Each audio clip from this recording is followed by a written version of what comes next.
All right. I know that I already read the anti-Barlamite polemic, but um, since I didn't actually post that one to YouTube. I might have to read that one again just so I can upload it. But I'm going to, yeah, I'm just going to start from the distinction on essence and energy, and then go through the line. So let me just pull it up real quick. But yeah, I did get about, I don't know, 2 pages maybe into this one, but um, it's cool. So I don't know. I might have to go through other ones as well, but yeah, okay. Here we go. Okay. And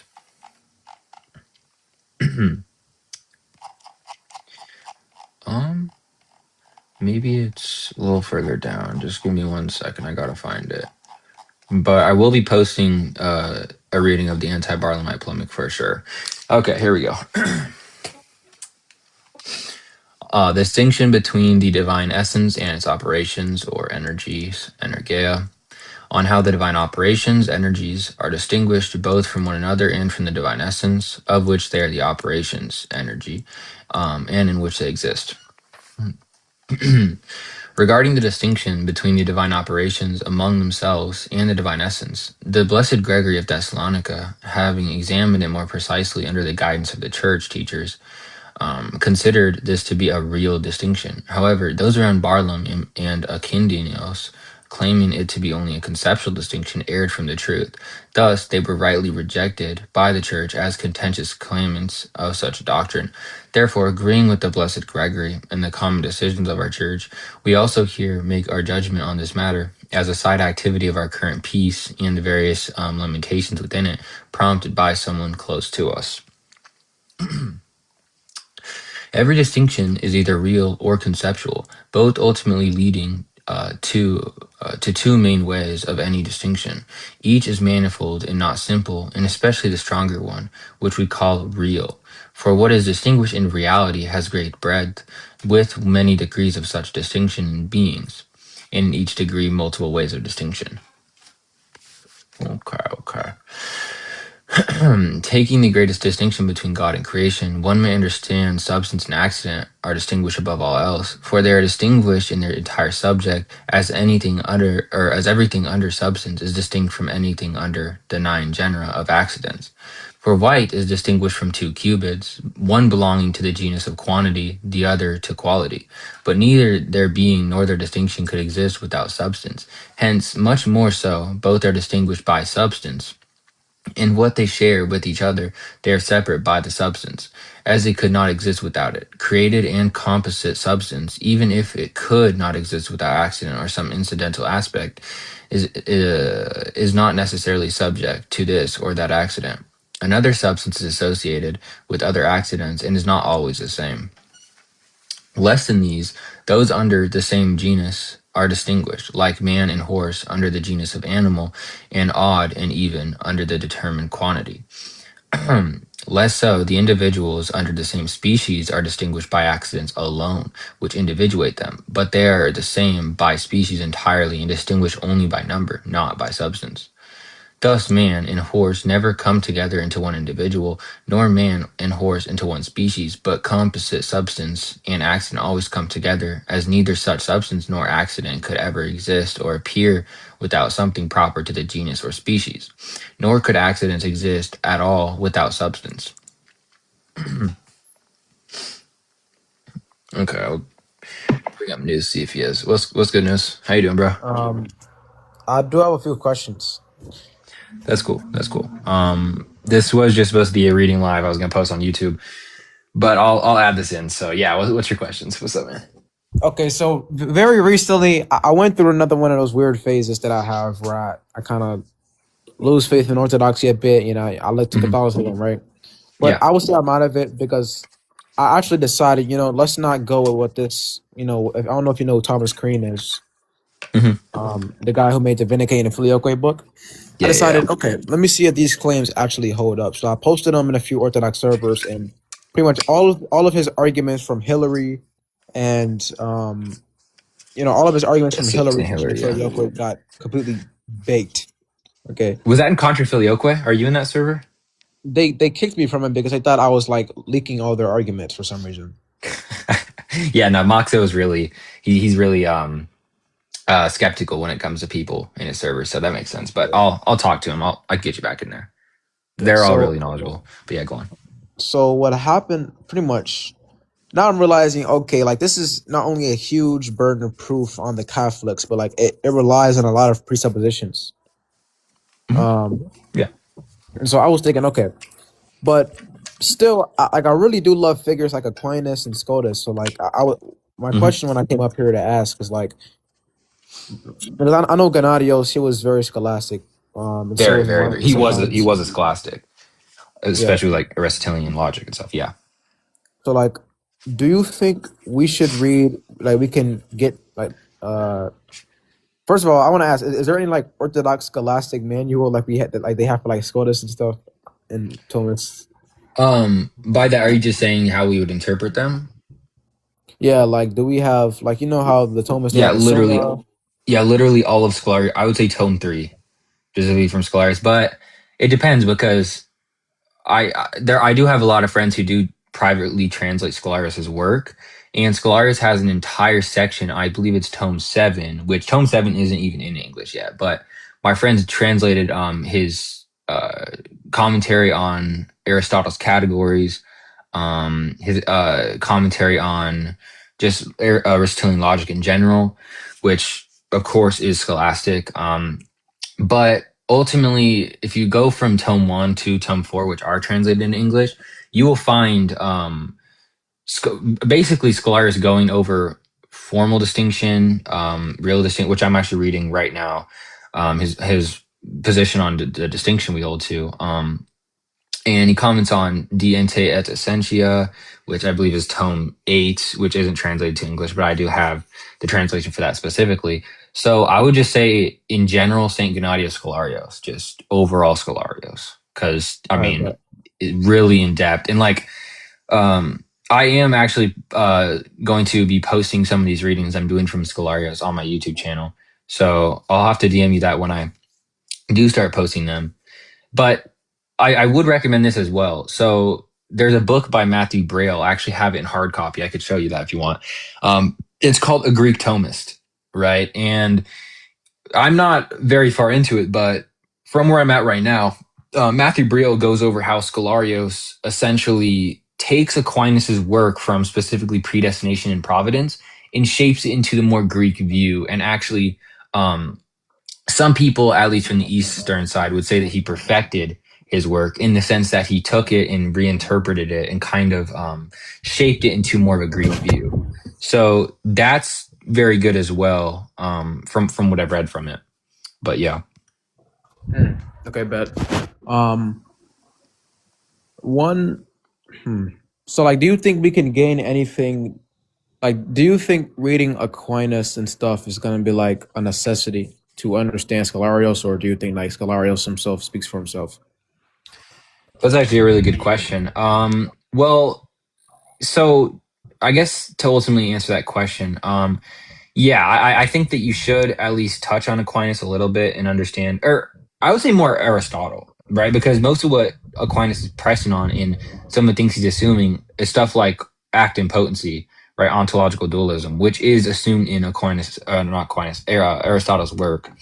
So instead of necessarily reading Aquinas, I would say go back to Aristotle. Once you're familiar with Aristotelian metaphysics and whatnot, then you can go to Scholarius. But um, I I do know that you're pretty decently educated in Aristotelian metaphysics, even if you haven't read Aristotle. So what you could do is just go through Scholarios instead of going to Aquinas in Aristotle, and you might be able to understand some of the things he's saying. But yeah, I would say you should read Aquinas and Aristotle, just from my opinion specifically, because I think that Aquinas is very he's a genius in my opinion, at least when it comes to logic and metaphysics and stuff. Okay. So but it's not a all right, necessity. all right. I'm gonna DM you. Can I ask that you send me the first four tomes because the I have a bit of Scholarius's work, but it's not like the entirety of what's translated. It's more like Yeah, I mean, excerpts. I literally have everything on Scholarius that's been translated, and most of the stuff I have is translated by from Scholarius, or Scholarius' translated work. It's not even really that out to the public. Like most of it is from certain servers that I have. Like my friend Stan, who he does certain translations. Like this guy has translated so much I stuff. know him. That he loves Dimitri, right? Um, yeah, Stanalonian or whatever. Yeah, Yeah, yeah, that's his yeah. name. On yeah, are you in his server books? Yeah, he invited me a few days ago. Okay, go to 14. I'm telling you, go to 1400. You'll see the tab. It's just called Gennadius Scholarius. Mostly my translations. He has. I'm not even kidding. Like everything that exists for Scholarius. Like this guy literally has, and most of it's his translation, except for Tome 1 through 4. The Ente et Essentia commentary. But like he has fragments from Tome 7, which is very rare. I don't even know how he got that in Greek. I was trying to look for that in Greek, but yeah, I would say just go to his server. He has everything I have. So, but again, Scholarius. But I will say right now, Scholarius is a very hard read. Um, which is why I kind of suggested that you should read on Aristotelian metaphysics. But again, it's not a necessity because like I haven't even read much on Aristotelian metaphysics, and I understand his work to a decent extent. But like when it comes to his commentary on Diet Ente et Essentia, that was hard. I had to read that like at least 4 times to really get a grasp of what he was saying. But yeah, just stands server like that has a lot of stuff as well, just in general. All right, bad. Thank you. Yeah, you got any like questions on like anything else? Like, Uh, nah. Like have you read Staniloy? um, I have not read much of Dimitri, but I'm aware of his works. I have friends in that Contra Filioque server who I sometimes discuss with on him. So no, I haven't really read any of him, but I'm familiar with certain, certain of his points and his positions. All right. Well, I'm gonna hop off. God bless. All right, brother. God bless you. All right, let's get back to it. Where was I? I believe I was on. But why is News Q? Okay, okay. Yeah, that's right. Okay, I believe I was here. Thus man and horse never come together into one individual, nor man and horse into one species, but all composite substance with accidents always come together, as neither such substance nor accident could ever exist or appear without something proper to the genus or species, nor could accidents or no nor could accident exist at all without substance. All these are said to be distinguished in reality. To go through all would require many discourses by genus, including opposites whose distinction is greater, even as they stand entirely in opposition to each other, some with stronger, some with weaker opposition. Thus, what is distinguished in reality has, as said, great breadth. The distinction of anything passing through everything differently, as also the unity and community opposed to it, with all kinds of distinctions and unities, this whole remains as long as it exists. Therefore, we also did not divide these things orderly and by genre or genera. For this requires many discourses, but in brief examples, we have only indicated the practical distinctions in beings, though through which all are distinguished, before being distinguished by our mind and reason, which we do not conceive in them, but find as truly and actually existing. The distinction, called conceptual, exists only in those things that are of concept and are called secondarily intelligible. It is also called it is so called because it arises from the abundance of the mind and exists only in the mind. For the human mind, from the great wealth given to it by God, abstracts simple and universal concepts from particular and composite things. Progressing in knowledge, it then applies these in return and particularizes them, having first divided them.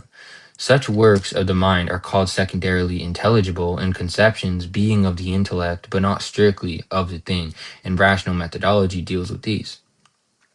For genus is a universal in conception, as is species, but they are not in the same.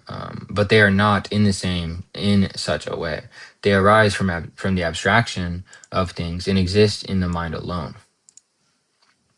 Sometimes they are considered in the thing, and for this reason, they are useful in helping the mind gain accurate knowledge of things, not as universals, but rather as essential parts of the things, holding the opposite order. Thus, species contain and genus is contained by species, and the containment and being contained are not attributed to secondarily intelligible, but to things from which they were abstracted by the mind's power and viewed as universals and applied to things. Hence, we call a man an animal essentially, but no longer call animal essentially a genus. For if we reasoned from here that man is a genus, it is entirely false. However, animal is real, what it is according to its proper being, that is a living sentient substance. It is called a genus conceptually in its relation to those under it and partakes of it essentially.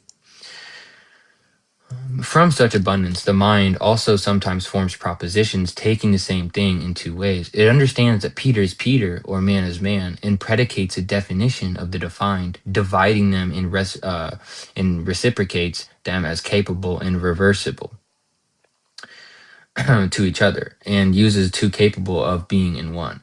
If there is more distinction here than in predicating something of itself, for here it is a name and a definition, and one is single, the other composed of many, but still they are one thing, the defined in its definition, hence they reciprocate.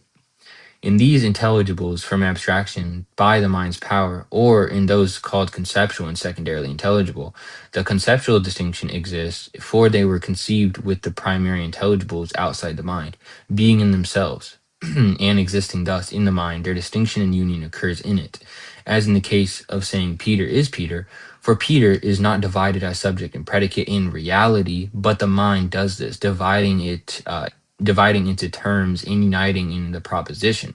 Such division or union places nothing in Peter.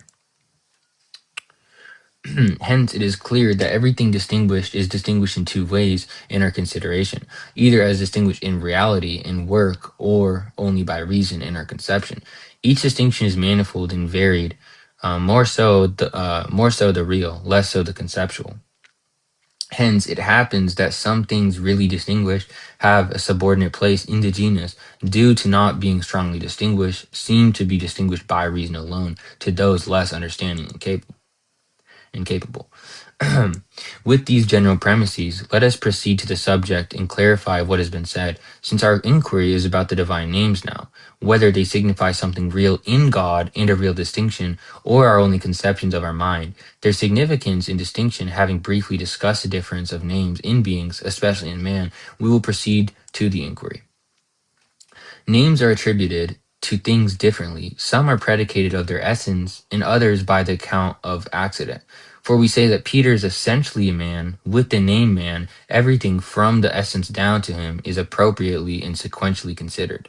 We also say he is wise, just, or good, and then that he is white, healthy, or tall. Being healthy or white, and such are primarily called accidents, as they pertain to the body, and are common to many, not only to humans, but also to other animals, and even to plants and some inanimate things. Wisdom, goodness, and justice pertain to the soul, predicated by the count of habit, or as the principle of action, in those progressing, as in those beginning to progress. The habits principle is action. what? Hold up. He said, "What books on logic have you read?" Well, I've read, depends, like, are you talking about formal logic? Or like what? Because I've read For All X before, if you're talking about formal logic, but um, it just been like, you're talking about like term logic, like what, like Aristotelian logic. It just really depends. You gotta clarify that.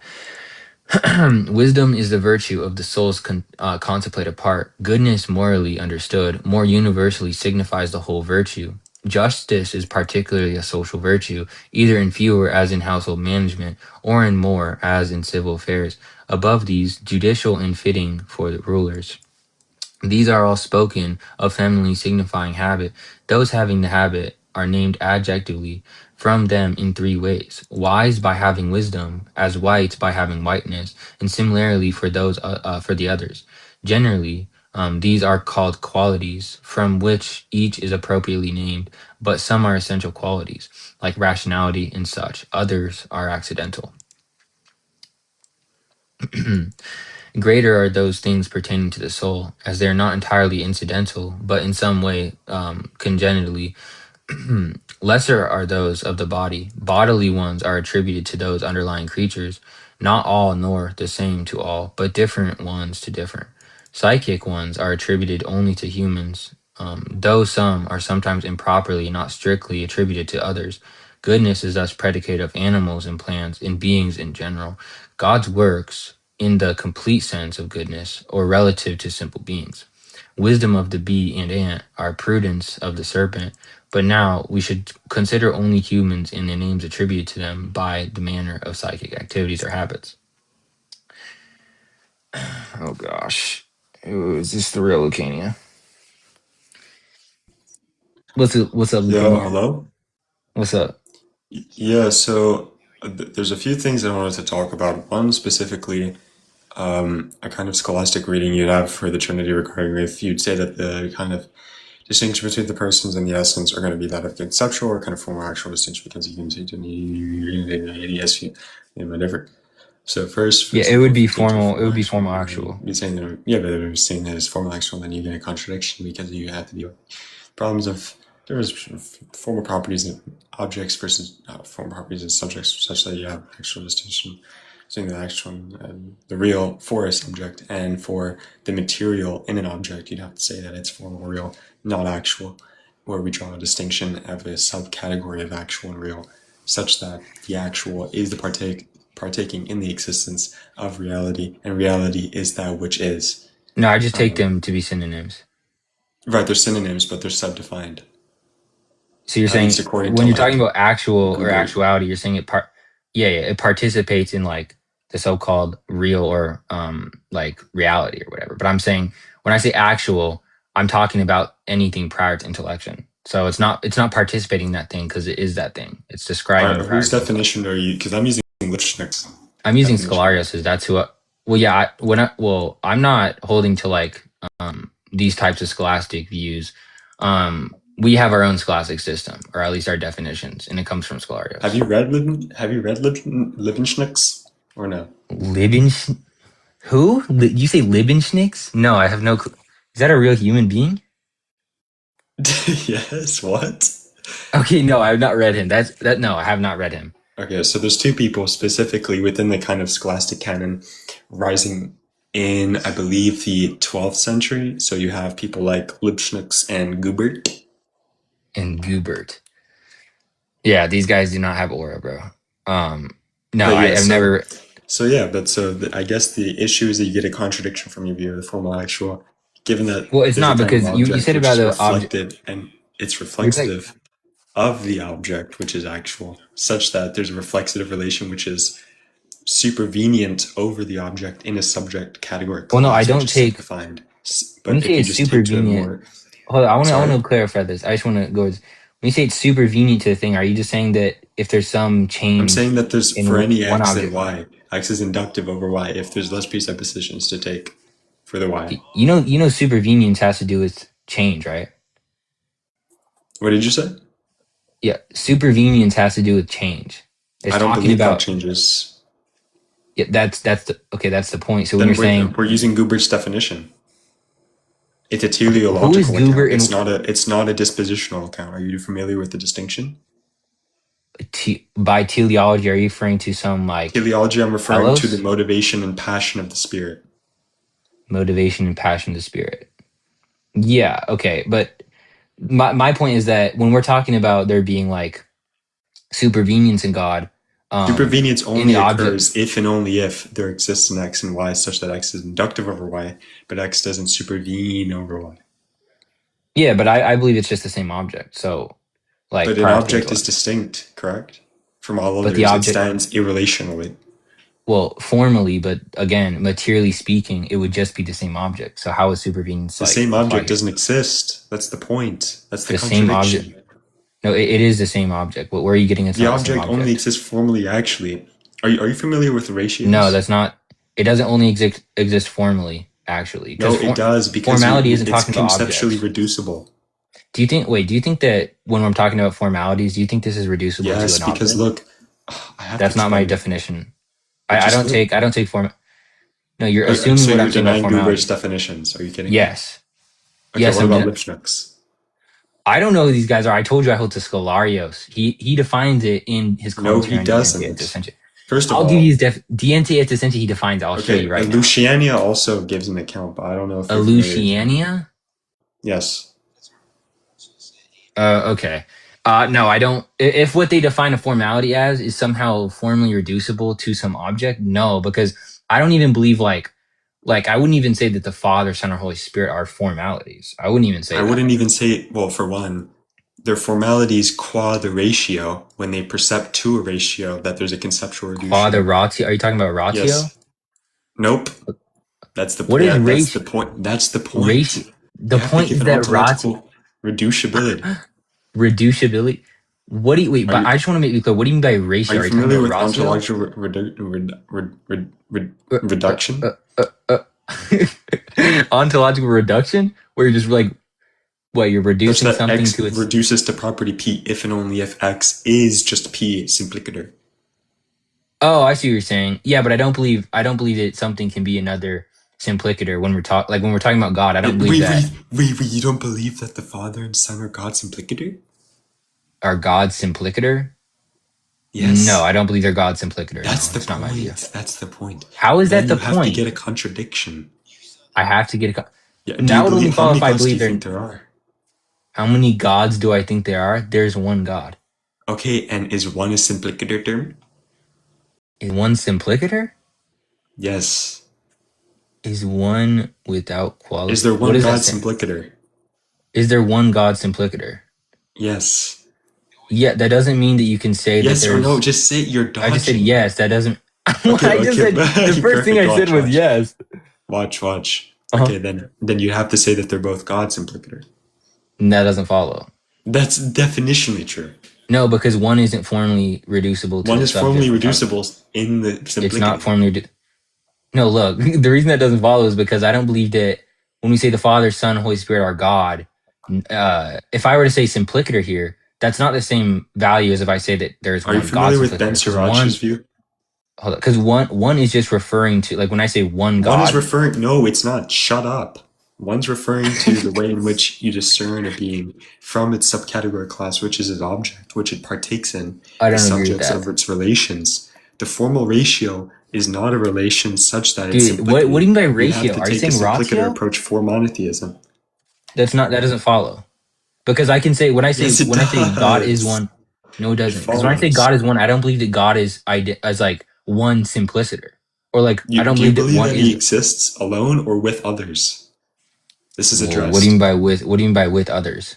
With Are you just saying others something such that separate? there's a companion. There's companionship.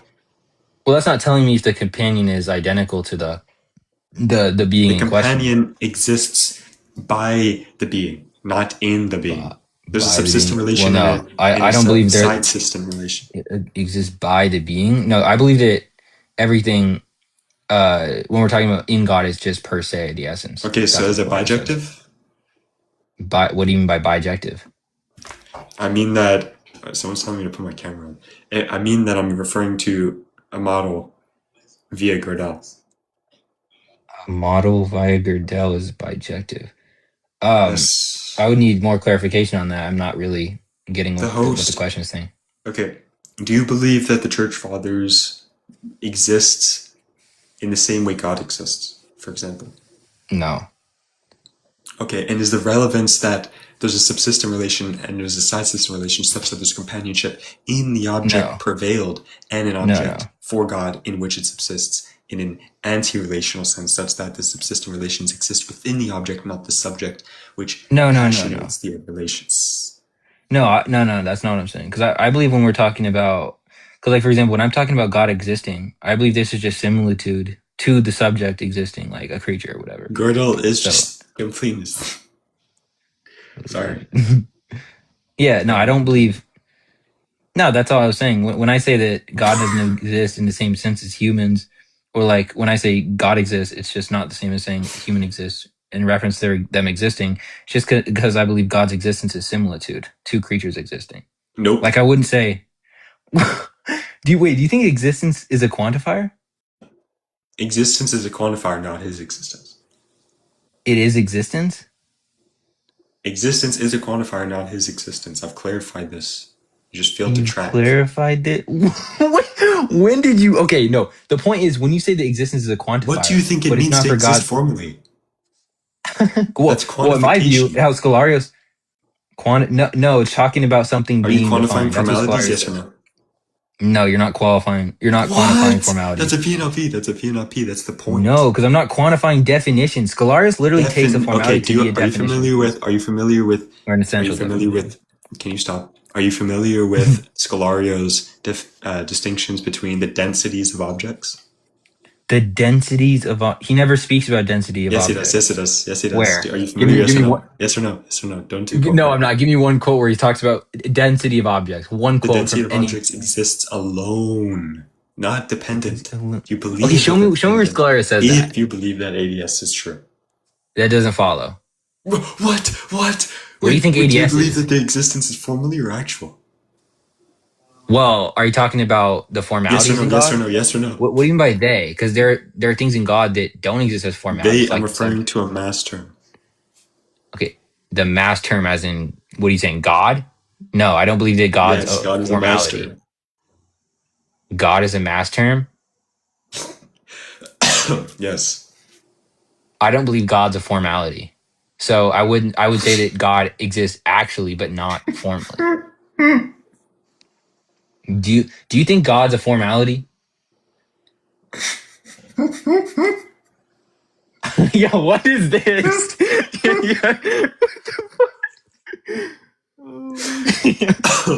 Sorry. You're good. Okay. Do you think God's is a formality? No. Okay. So when I said God doesn't exist formally, I'm just saying Well, God that's doesn't a exist. no. That's a not no, because that's an equivocation. To How? exist the point is that if you exist formality, then there's going to be an optimal reduction between the ontological constitutive densities of the object which resist the passion of its emotions. To resist the passion of its emotion. I don't believe God has emotions, and that's the object we're talking about. This is just What? gibberish. No, What do you mean impassibility what? isn't negating of the motion and potion. The motion and If potion. a God, What is do you believe motion God and exists potion? or is existence, for example? Do I believe God exists or is Which one? Yes or existence? no? Yes or no? Yes or no? Yes or no? That's not even a yes or no question. What? Yes or no to a. Okay. Anyways, when I say I can say both God exists and God is existence because again That's a I believe contradiction. existence is similitude. No, because I believe it's similitude. When I Similitude say isn't God, a thing. what? And now Show me anywhere where similitude's a word. similitude is a word. I mean, I could show you like Aquinas talking about similitude in his Nope. Summa. He didn't talk I can about also it. show you He Scholar. didn't talk about it. You want to bet? He literally said, yeah, "Okay, I'll pull up the Summa right now. Pull it up right now. I'm pulling it up. I'm pulling it up. Don't worry, If you bro. can't Don't find it, worry. I'm blocking you. Do you want to bet? Okay, and if I find it, you owe me money. Nope. What? Okay. Let me pull up Aquinas Summa. Deal. Hold up. Show me one place. Wait, which Aquinas are you talking about? The Thomas Aquinas. Well, that's a blunder. Yo, what? Do you think if Okay, there's bro. multiple things, then you'd have like some, direct reference? No, you'd have indirect reference, or Well, there's you'd multiple have things you can't have. such that. That's not true. That doesn't follow. Wait, well, what's your theory of truth? Well, I'm a pluralist about truth, but that's What's your irrelevant theory? because What do you think pluralism is? regarding what? Reality. Pluralist about reality. I don't Wait, believe you you can didn't know be that pluralism by reality is an ontological constitutive for theories of no. truth that are pluralistic? Well, if you're talking about what, like correspond, when you say I'm talking about when you're talking about correspondence pluralist about, theory. yeah, yeah. Well, when you say a pluralist about reality, to me that's gibberish because if all you're asking if is if I'm a pluralist about correspondence theory, um, I would just say like in it, like I could hold to it, Correspondence but isn't a theory. Correspondence is a notion of truth. no correspondence. Wait, a notion of a notion of truth. Wait, a Yes. notion of truth is it? What do you think a theory of truth is? A notion has to do with the concept grasped by the intellect. A theory has to do with the collection of such.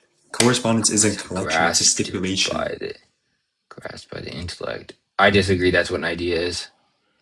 Do you disagree with, do you think definitions are reflective of the logical constitutive facts and that are outputted in the logical space?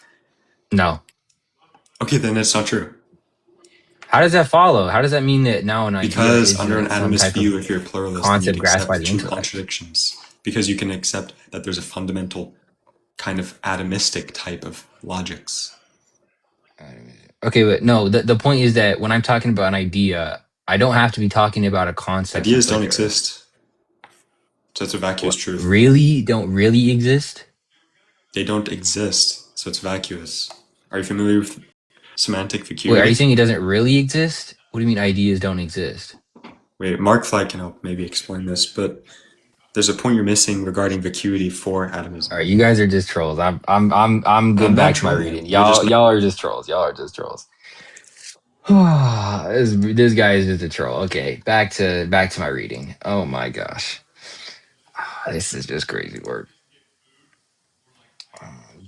Yeah, I'm dodging, bro. Yeah, I'm dodging. Okay. Back to my read. When pretty was a manage. Okay. I came to read. Okay. Yeah, you can. Yeah, What's up, Mark? I agree with you, bro. So, You gonna read with me? yeah, what are we reading? I'm reading Saint Gennadius Scholarius on the distinction in Tome 3. Is anti Barlamite polemic. That's what I'm reading. Oh, I already read that. Oh, really? Okay. Uh, No, is I'm that chilling. a troll? Yeah. Okay. You're an Eastern Orthodox. I thought you were Catholic. No, I'm not Catholic. You know I'm Eastern Orthodox. Well, I mean, No? like now I know, yeah, but like I thought you were Catholic. I mean, Oh no, no, I'm not Catholic. like, are you like recently? Or are you like a cradle Orthodox? No, I'm not. I'm not cradle. I recently became a catechumen about uh 4 or 5 months ago, maybe 6 months ago. What were you like before? Like a Protestant? Yeah, yeah, yeah. Yeah, I was a Protestant. What convinced you? Like, was it like the edits? The edits, like, The Orthodox edits. No, no. Surprisingly, no. That's not why. was it just like, um? Well, I don't really. Is it just like for Orthodox? I think most people just. I don't really like. What are the good reasons for like Orthodoxy? Is it just I think like just spirituality for me. apostolic? Oh, okay, okay. Like a bit, that was a big part of it was the spirituality, obviously. Um, but yeah, a lot of it has to do with um, the producing of saints as well. I think is a big part of it, but obviously not the sole reason. You know. Yeah, I get. It's kind of similar like to me with like Yeah. Catholicism. I know like one. I remember I used to watch like there's this guy like Saint Passios, and I used to watch like so much edits of him, and I was like actually like thinking like yo like should I Saint just be Pasio. Orthodox? Who's Saint Paisios? I might be pronouncing it wrong, but he's like some Eastern Orthodox priest. He lives on like some like mountain. There's like some famous church on a mountain, and like he's like known for like doing all these like miracles and stuff. If you like search it up, you'll probably be like Are you talking about Elder? Oh, you're talking about Paisios, I think. The guy in the Paisios. chat. Oh, okay. He's not a saint. He's not canonized. But okay, I thought Oh, you were really? talking about yeah, Uh, yeah, Saint Pi. Unless he might, I believe he's canonized in Russia, or I might be thinking about Elder Ephraim, Saint Paisios of Athos, as I think what you're talking about. Yeah, I think that's like what Um, the mountain's called. yeah, Athos or whatever. Athos. Yeah, no, Paisios is pretty good. But have you read anything on Ephraim of Arizona or like Saint Joseph the Hezekiah? No, I don't. I have because I was like not even religious like a couple months ago. The only like saints I've ever Mm. read was like, and just like for spirituality, like there's one Catholic saint. Her name is like Gemma Galgani. That's like the only Mm. saint I've actually read. Other than that, like I haven't really like read the fathers and stuff. I'm gonna start soon though. Yeah, yeah, yeah. Yeah, no, I was thinking about Ephraim. My friend just went to what's it called? St. Anthony's in Arizona, where Elder Ephraim used to be the abbot, but there's a new abbot, Paisios. That's what I thought you were talking about because I was just talking to my friend about that. But yeah, Yeah. no, they're yeah, yeah, it's interesting. Did you watch Ruin versus that blue guy on my live the other day? I was there, but I think I just came like near the end. But that blue guy, like I don't know, bro. He just like seems like he's inebriated every time he talks. Yeah, yeah. Saint Ephraim is also a saint. Yeah, I know. I said that I was talking about the abbot, the new abbot, Paisios. Like what? Wait, how did like the you know how like the Eastern Orthodox canonization process goes? Like The how does a Eastern saint get like Orthodox. canonized? I'm not actually too familiar with that. I'm pretty sure it's just more of like a unit. Like for example, Saint Seraphim Rose was just canonized like pretty recently, and I don't know exactly the process, but I believe it's like a unanimous like decision like from the bishops. I'm pretty sure, but I'm not exactly familiar with Uh, that. and it's like dogma to believe in it. Like you can't be like Orthodox and just say like, yeah, you might not be a saint. Like you have to believe they are saints, Well, right? um, how I understand it, well, I'm not actually 100% sure because I'm pretty sure there are certain jurisdictions that like for example, if I remember correctly, the Rocor like can had Saint Cyr from Rosa canonized.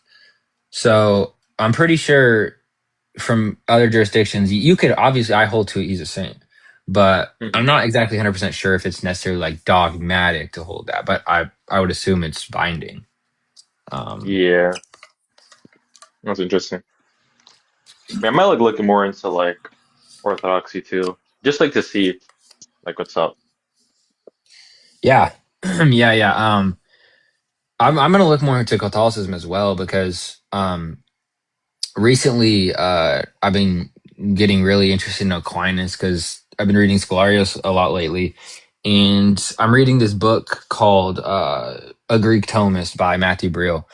I was just talking with somebody not too long ago about this, but it's basically like how Scholarios and Aquinas essentially have. I guess you could say it's more like Scholarios taking notions from Aquinas and kind of like shaping them into more of a Greek thought. And it's just really interesting. Like all of Aquinas's work is just, I mean, I agree with a lot of his work, but you know, Yeah, the only like I want to start reading Aquinas. The only thing I've actually like read about him is just like the Ed Feser like Introduction to yeah, Scholastic Metaphysics. That's like one of the first things I've read. But yeah, like I yeah, think Ed like Feature is good. almost everything I've seen like about Aquinas, like I agree with. So I'm gonna have to like do more. Just I don't really understand a lot of the terminology because I like kind of Yeah, just like the analytical stuff just in my head and kind of just interferes with my attempt of like interpreting Aquinas and like these other scholastics. So it's kind of hard. yeah. I think, I don't know if you're very educated in like Aristotelian metaphysics, but that's mostly where Aquinas gets his terminology and Terminology. stuff from. Yeah, yeah, Yeah, yeah. yeah. I understand like some of it. Like it's just just I don't know. I might have to just like reread Aristotle. I think that's what I have to do, and then I'll kind of like Okay. understand more. Yeah. Yeah, yeah, yeah, yeah. I'm a dip though. I'll see, bro. hmm Yeah, God bless, bro. All right, let's Let's get back to this. Try to finish this. Okay. Hence, all men naturally tend towards such habits and virtues by reason of their species, but not all who acquire them have them, nor do they possess them immediately upon becoming, but acquire them with time and effort, having an innate disposition towards them alone, like a spark cable of being kindled over time and effort. Those who do not strive for them do not acquire them as if they are entirely deprived of them. Such habits and their activities according to them are perfections of man according to the soul as they specifically belong to the human soul. They're neither entirely incidental nor entirely congenital. The soul having the innate power towards them. So much for man is sufficient for the present need. No accident can be predicated of God, who is entirely incorporeal, most simple, and by nature most perfect and eternal. However, it is reasonable to attribute to him the names of the perfections of the human soul, which is also incorporeal and separate. For the divine sayings, wait, what? I just lost myself. Oh yeah, here I am. Him the names of the perfections of the human soul, which is also incorporeal and separate. For the divine sayings call man the image of God.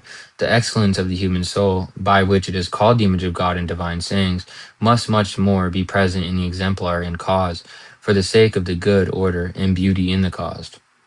We came to know that these primarily from the works of God and the creatures by his giving, who willed to make humans investigators and discoverers of the manifold truth in creations through their efforts and his grace.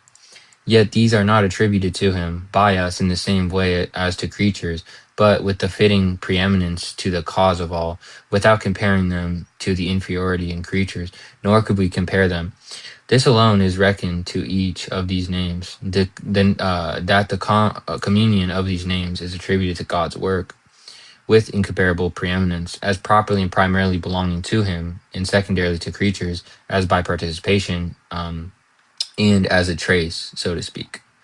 Although we do not attribute them to God in the same manner of signification as to us, we attribute them with their true signification, and they are much more truly present in Him, as incomparably more actual, sincere, and perfect. And why should we consider wisdom, goodness, and power and such? God is a unity and supremely, but also more truly and actually, and the more supremely, the more truly. For this reason, He is one, existing and named above all, one, or rather, He is alone. He alone is truly and properly one, as most simple in nature and infinite. But He is also truly a Trinity, a principle above and apart from all other trinities and beings. Um, Principle above and apart from all other trinities in beings. Therefore, if these were said about God by our conception alone, they would not be in him in reality and truth, but he would be a trinity in unity only by conception, which are the offspring of the madness of Arius and Sibelius. But as we place union and distinction in God in reality and truth, we recognize in him by the names of unity and trinity. The Trinity and unity known to us is in works, or in his works, applying the mode of their signification in existence, attributing their signification, their signification in existence to him, with the understanding that the truth of these names, fittingly and supremely for the Creator, exists in him, and must be attributed by us in thought and word. Thus we praise him with the names of other perfections, recognizing him as full of all perfection in himself, eternally fitting for God, and the source of these for others created by him, as they could participate in the Creator's goods. Therefore, with such preeminent distinction, we attribute the proper truth in these names, different in each, to God. We call him wise, good, powerful, and so on, not as having these incidentally, but being wisdom itself, goodness itself, and power itself. Sometimes we reveal with additions as much as possible such preeminence, for each creature has power to exist and do anything appropriately to its nature, and is called powerful in this respect. But there is no absolute power, nor is it called so, for it is not powerful for everything, nor does it have invincible and operative power for what it is made for. But knowing God alone as truly and properly powerful, willing to express the reality and truth of the name by the word, we call him almighty and infinitely powerful. and likewise not only good, but all good and super good, as he is truly powerful and good, and we attribute the reality of these names understood by us practically to him. For this reason, by such additions, we conceive and confess with the mind and tongue the preeminence and excellence of his goodness and power, not diminishing the reality and truth signified by these names, but rather trying to magnify it as much as possible. Should we consider the other names we attribute to him by the account of perfection or operation? His very essence, which these names must be attributed to, being infinitely beyond every essence, we do not call anything separate from the truth known to us in beings by this name, but only call it superessential, indicating by this addition only the preeminence of the truth and reality, which is present to us by his name. What is your YouTube channel name? Here, I'll follow you and I'll have to send you it privately because, or if anybody wants to know, I'll send it to him privately. But by the way, Chad, I saw you in earlier. You asked me about what have I read on logic. I think you left earlier, but I just asked to maybe clarify because I didn't know if you're talking about formal logic, like, or you're just talking about like basic Aristotelian logic or whatever. So it just depends what you mean by logic. Sib, what is a formality? Well, it just depends. Like for us, in our view, Scholarius takes a formality to be an essential definition. That's what he says in his commentary on DNT at Essentia. But there are different definitions. Like some in the more analytical tradition will just take it to be a form of some notion, or some would even take a formality just to be like something that signifies like some reducible object or something like that. Like I've heard different definitions, but so if what you're asking is what do I take a formality to be, it's just an essential definition. That's my view specifically. But I'm gonna start reading again. So, doesn't Scholarius affirm immaculate conception? I would say like not entirely. Like he affirms it loosely. Like he would say that she is immaculate, like she's cleansed of all original sin post Annunciation, but I've never read anything where he would say like she is without original sin, like at the time of her conception. So I've at least never read anything on that. Essential definition, like a definition that couldn't be otherwise. Well, yeah, it's more saying like for example, we're talking about formalities in God. These would just be like for example, when we're talking about goodness, right? Like we'd say goodness is a formality because there's some signification or there's some element to goodness, which when we refer to goodness, it's signifying some absolute thing or some true perfection in God that itself is what it means for something to be good. It's just something that's actually truly and present in God as perfection. It's a definition that signifies the essence. We would more properly say it signifies the energies because we don't believe that there are formalities necessarily. Like we wouldn't say the essence is a formality or like the persons are formalities. But yeah, it would be definition that signifies true perfections in God, essentially. But yeah, probably gonna start. I'm almost done with this one, so. But yeah, I'll have to because I know Mateus in his first tome he actually has a like a some type of hymn of the Holy Theotokos, which or like it's more of like a writing on the Holy Theotokos, and I do know he does affirm that she's immaculate, but I'll have you read the tome?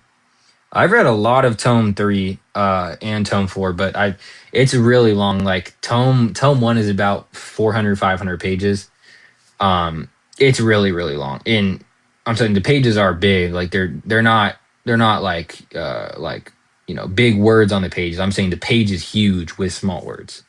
So I mean, dude, you could if you put that on like a Google Doc PDF, it would probably be about 700 pages. And that's tome 1 alone. but I have read a lot. I remember Vasma showed me a quote, but I don't remember whether it mentioned conception or not. What do you translate them on? I don't. So I've received multiple different translations from Scholarius that aren't really out to the public. From my friend Stan, I'm not necessarily aware of what he uses to translate them, but he does have a page right when you open. Like for example, his Stan has a translation on Scholarius's commentary on Aristotle's categories. And he has a page on that that just basically says it's his bootleg. I believe he uses some type of artificial intelligence or something, but I don't personally translate them. My friend Stan does that. But these tomes I'm reading right now, these are all translated by actual people. Tome 1 to tome 4 at least. Those are really translated by actual people. But on from that, like we have fragments from tome 7, which is just AI, I'm pretty sure. We also have different, like we have a little bit of tome 8, tome 6, and tome 5. But most of them are translated by my friend Stan. These concepts are not God in himself. God is real and can be and must be found, but for real. You can see all the energies, otherwise you speak about ideas. You can and must see and feel all the energies. I don't think that follows. Those energies are what Jesus called the truth. No, I mean Paul speaks about energeia. Well, depend when you say what Jesus taught, what Jesus calls truth. It seems like what you're saying is that Christ is saying that, like, obviously, like in John 17, where he says that the Father is the only true God.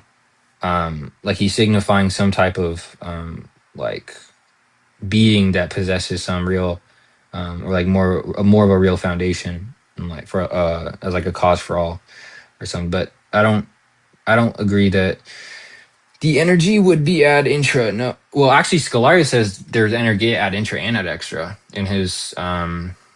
uh, in his commentary on De Ente et Essentia. He's quite literally says that we'd say it's a proper res whether ad intra or ad extra, talking about energeia. So there actually is ad extra energeia. You will know the truth and the truth will set you free. Lord willing. Would you say the energies are materially identical to the essence? Yeah, that's what Scholarius says. Scholarius says that in his anti-Barlamite polemic in the first section. He also says that in his commentary on De Ente et Essentia, he says that they're really identical. Bro, Scholarius in his treatise on the Trinity literally verbatim says that the he says being is really identical to God's essence, or existence is really identical to God's essence, and existence is an energy. All the Cappadocians attest to that and say that, yeah, existence is an energy. And especially Basil says that. And he quite literally says that we're supposed to hold Basil above all, and that we're supposed to add the later fathers to Basil. So, yeah, and he affirms a strong view of that, of course. You find that throughout basically the entire commentary on Aquinas. But it's especially that, yeah.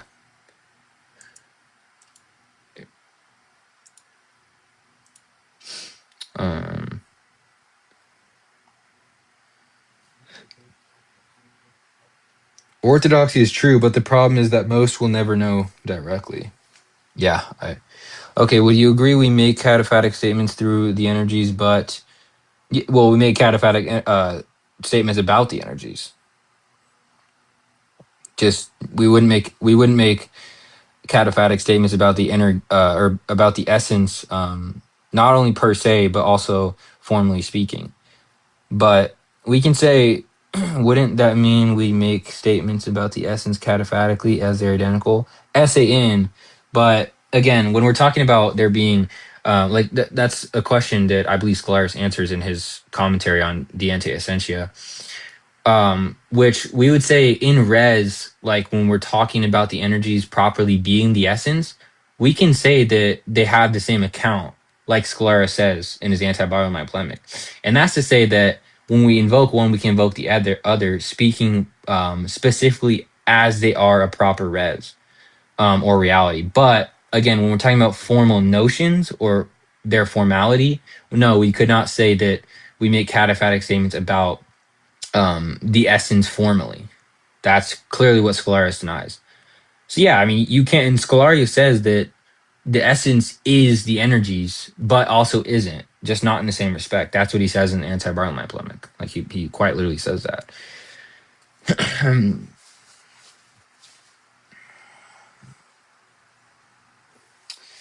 Okay, I probably should start.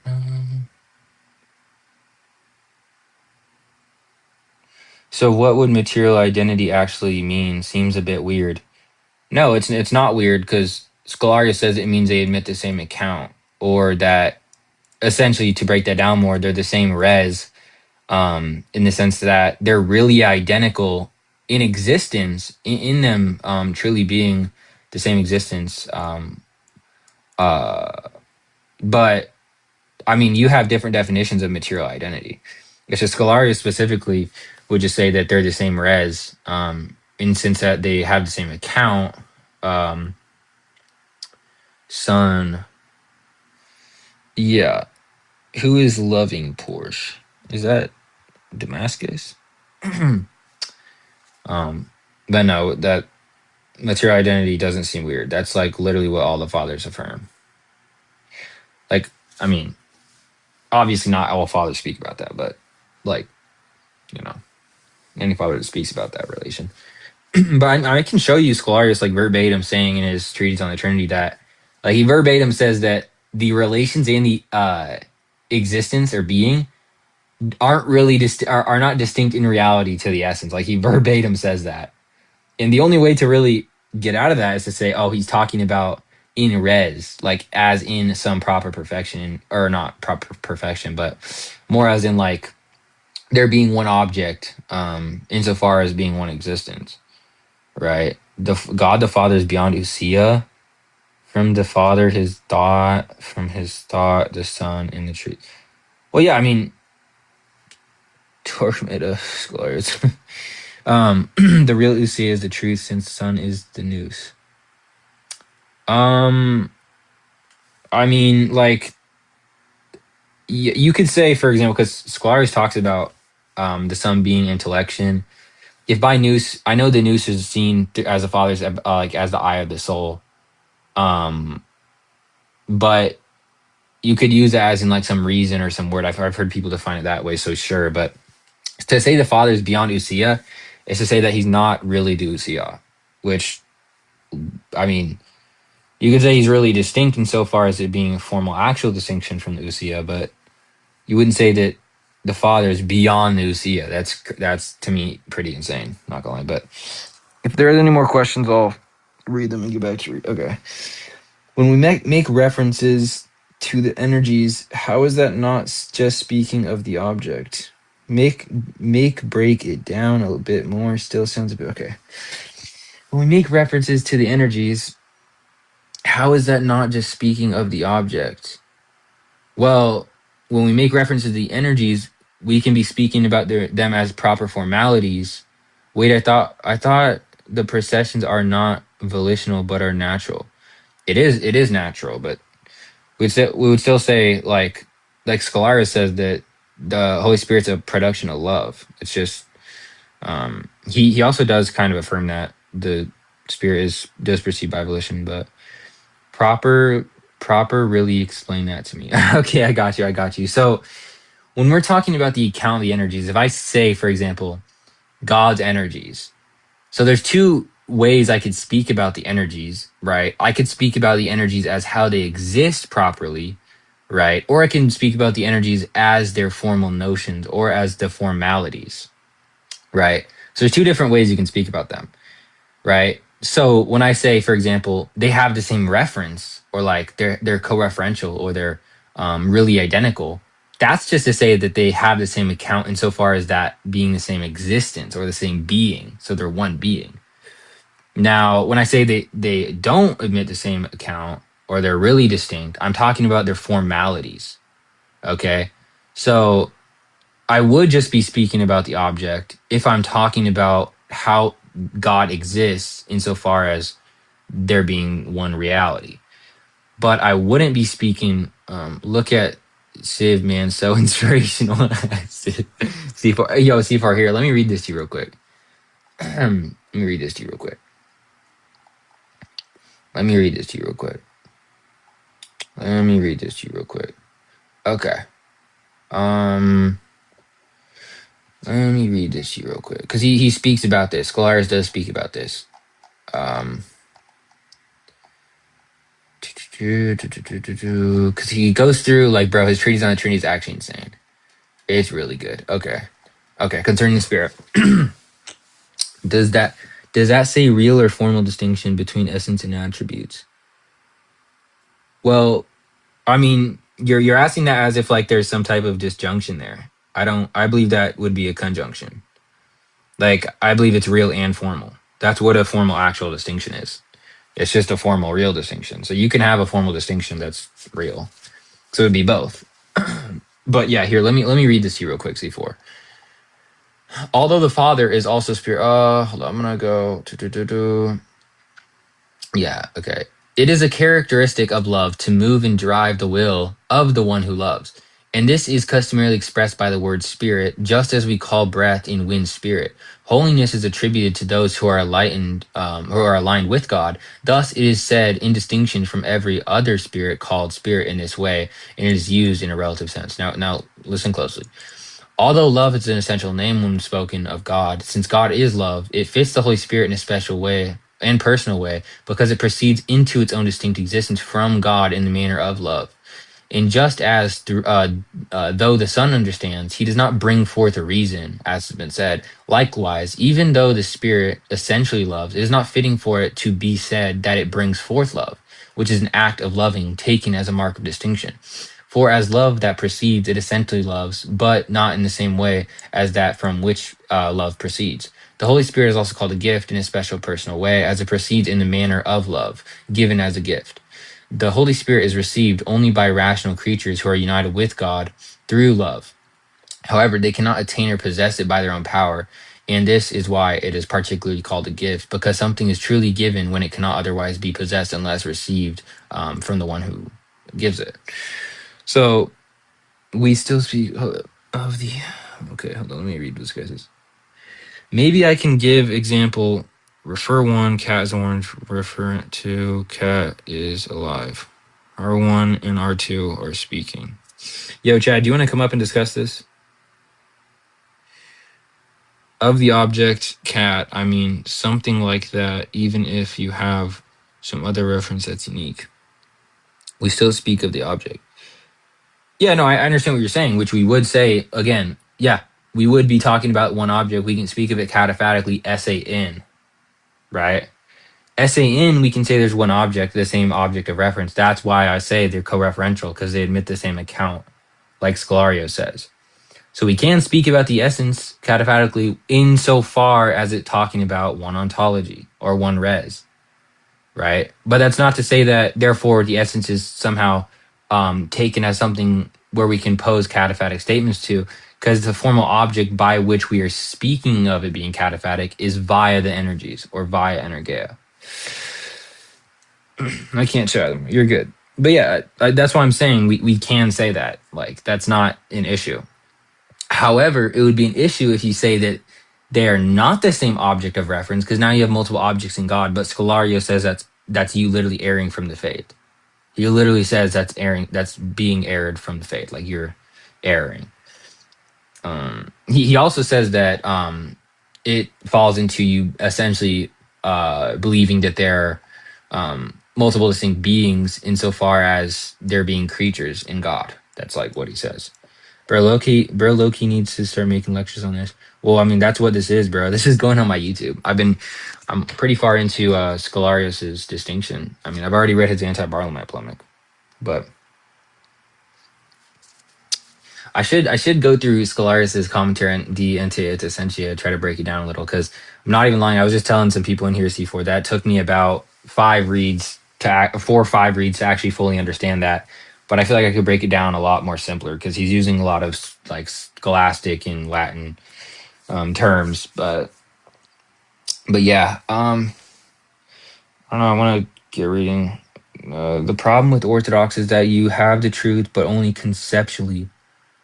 Well, no, because and the truth is not known through concepts. Well, no, because when we say that we know God, it's not via. Because again, we would say Orthodox is just the right. Hold up. Okay, maybe it's the essay in part. I'm not getting. Could you explain that a bit more? Yeah. So there's a distinction between essay odd and essay in. When we're talking about essay in, we're speaking about being in. So for example, if I say essay in, there is just the essence, simpliciter. Well, that's to say that when we're talking about God properly as existing in himself, there would really just be one thing because God just is his existence, right? So in this sense, when we're properly speaking of that, yeah, they would admit the same account like Saint Gennadius Scholarius says. There would just be one reality. So we can say it's cataphatic in that sense, but it doesn't mean we're properly speaking about the essence formally. But it would still be the same referent. That's what I'm saying. But I mean, here, while you're probably typing, I want to read you this by Scholarius. I mean, this is kind of crazy. Boom, boom, boom. Let me see if I can find this because this is pretty insane. From most of the neoclassical theists will not actually affirm this. Like Scholarius kind of just here. Wait. Okay.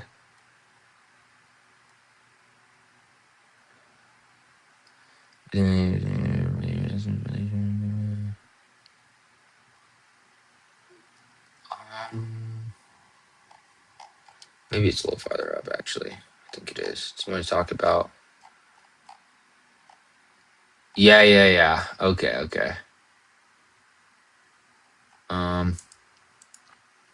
Yeah. Let me just read this real quick. I'll respond to your question. Those relations are identical with the divine essence really existing within it. They exist in reality, but are distinguished either by the mode of understanding or conceptually speaking about them being distinguished by relative opposition. Relation is shown a comparison to its opposite, which is not conveyed by the term essence. The actual being is one and the same with the essence and the relations. If they were not the same as the essence, in reality, they would be creatures, and there would be something created in God as a thing, and those proceeding according to them would be created, which is outside of the right faith. Okay, let me respond to this. So we only speak properly of the energies in the referent of the object, but not the essence. But wouldn't that essence be the object of? Well, let me read that again. So we only speak properly of the energies in the referent of the object, but not the. Well, no, we'd say that it is. We'd say we could that the SAN like I'm speaking about. We can say that that's apophatic and cataphatic. It's just given the proper notion in which we're referring to this the subject SAN. They would differ, right? Because like Saint Gennadius Scholarius says, they admit the same account, but not in the same respect, right? So that's to say that we can say SAN, we can speak God cataphatically and apophatically relative to them being one res, or when speaking about that one reality, right? So if you are Orthodox but don't pray, you won't come to know God. Amen. Glory to the Father, Son, Holy Spirit. Amen. Very, very true. Very true. Wait, so how would they treat existence there? Well, specifically, we would say existence when we're talking about the energies is just the act of being or the act of obtaining. So, like, hold up. So, like, when we're talking about, for example, God existing, it would be similitude to how creatures exist because we're participating in that act of existing. So if I were to say God exists, all I'm saying there is that God is literally identical to obtaining in any possible world, just the fact of obtaining. So when we're talking about that notion, since it's very, very primitive, hold on, let me look this guy up. Since it's very primitive, think about it like there being some type of object of reference. When we're speaking about God, there's some object of reference, right? And wait, so how? Yeah, so there's one object of reference when I just say God, and that's just simply God as a referent of Him being identical to obtaining itself. So it's very hard to explain, especially because, like I said, how primitive it is. But the fathers would just say that um, it's some type of act of being, or act of just simply like obtaining, which it's very primitive. So what's up, Fatih? Why are you lying What am I lying about? about everything? Like you're saying that God is an object. Like this is God blasphemy. is an object of reference. Do you know what an object is? Yes, you're saying that he's like a statue. That's That's blasphemy. not at all that's not what an You object said he's an is. object. What is an object? An object is something that could be referred to properly. So if I say, for example, you have X such that X is an object of reference, all I'm saying is that So there's you're some saying type God of, is X? yeah, God in form. Yes, bro, you can treat God as a variable. So Yeah. so you think God is just a part of a math equation? No. Well, So no, I you're think gonna that it's representing. you're No, gonna I don't believe that. solve for X. You're gonna solve for God. No, I don't believe that God is just a part of a math equation. I think you can represent and speak about God as in him representing some type of variable. For example, God exists, or yeah, if I say God exists, I can put like the existential quantifier and then like G.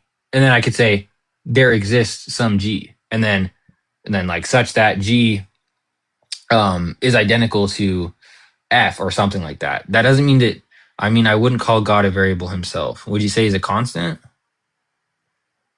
Because So like you you think can say, so I you believe you think God can is a say God. constant? Well, it depends. Are you just saying there's some type of like X that has some determinate like attribute or like subject or something like that? Like it depends Wait, what you're what saying. what are you talking? No, what are you talking about? I'm talking about what a constant is. What's the constant? Are you talking about like I the just told plus you C? G. The what? The plus C when you're integrating or something? Plus What are you talking C. about? No, well, a variable is the changing symbol. A variable, usually how it's defined in first order So logic. okay, so why do you believe that God is like a statue then? When did I say God's a statue You said he's an object that's a of variable. reference? No, I said he's an object of reference. And then I said, I can say, for example, like I was given the example of God existing. I could say there exists an X such that whatever X is, whatever you want to say. But that's to say that What do you mean there whatever I want to say? well, if you want to say God's identical to, you know, goodness or whatever, you can represent So you that think and you think formalize God that. is identical? You think God is identical to goodness or something? Yeah. Siv, you seem to treat references really weirdly. You have a specific theory of reference. Well, I mean, yeah, there are many theories of reference, like Sijawade's view of reference or whatever. But when I say I'm referencing another, I'm saying I'm picking it out. That's the thing I'm signifying by the term. So So if I signify, isn't that blasphemy? Like excuse me, how is what is God not identical to then? what is God not identical to? Yeah. Depends what you mean by identical, but he would be not identical to creation. So okay, so what do you mean by identical? When you say he's I just mean identical it to, admits the same account. what do you mean by that? I just mean that when I'm signifying one, I'm signifying the other insofar as what they're properly like identical to. Wait, Siv, you're a referentialist? No, I'm not. That's what I'm saying. So I can say goodness and like bro, if you were here literally 20 minutes, 30 minutes ago, I was literally reading this. Scholarius speaks about how goodness is simply some participate like it's something you participate in God. It's not like we would say God is we wouldn't say there's some absolute goodness, because when we're talking about goodness, we're just simply talking about God. But when we So say, for then example, so then what do you mean that like so what do you mean something's good then? Are you meaning just it's saying something is participating in God, meaning it's participating in some act of God. It's literally a work of God. They're participating in that.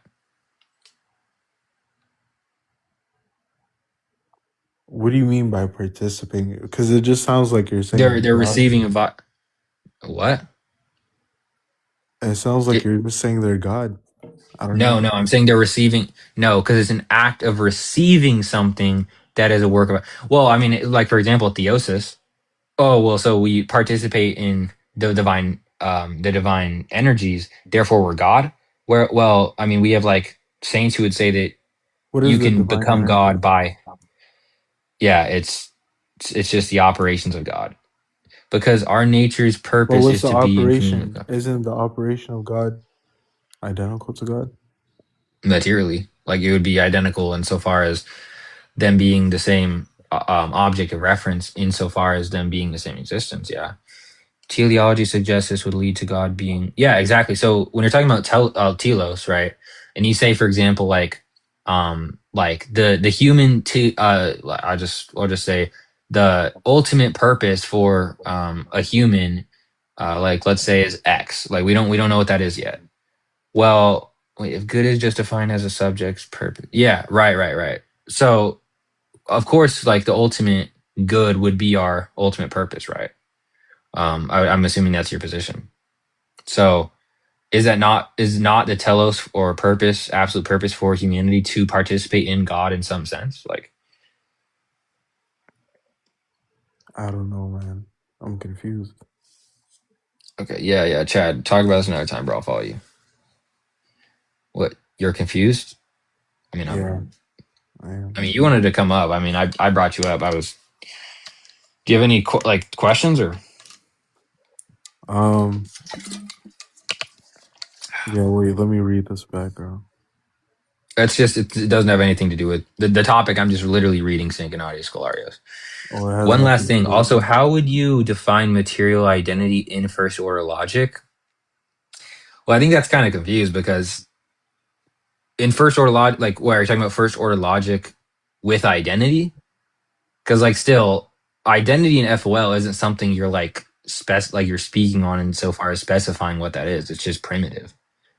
Um, yeah. Well, in first order logic with identity, you would just say it's a primitive operator. It's not like to be specified. Now, if you're talking higher order logics, that's different. When you're actually quantifying over specific objects in a given domain, that's different. When you're actually quantifying over um, variables or whatever, that's different. But that would be second order, third, millionth order logic, whatever. How the fathers treat material identity, how would you incorporate it? Well, I wouldn't say that. Like again, first order logic is. All right, hold on. I'll let this guy up real quick. So when the fathers speak about material identity, they're not talking about a primitive operator like how it's used in the first order system. So yeah, you can use, like, for example, I say x equals y, right? You could just interpret that as saying that just x is self, right? Just simpliciter or whatever you want to say. But that's not what the fathers meant by material identity because they didn't have this formal system. They weren't like literally looking at this somehow like this formal language or whatever, this like semantically closed um, language, and then just it's not like that for them because all they thought identity was, how I understand it, is just like just x is x, right? But again, they spoke about identity in different ways, obviously. But you think it can be formulated in higher order logics? Yeah, I mean, I don't see an issue with that. Yeah, I believe that you can formulate in higher order logics, Brother, but sorry to interrupt. Can I introduce myself? that depends what you want to speak about. Yeah, brother in Christ. I didn't watch the stream, but I just came in. Like, I see you have a pretty nice conversation. So Yeah, here. Let me just answer this question real quick. Let yeah, me of just course. answer this question real quick.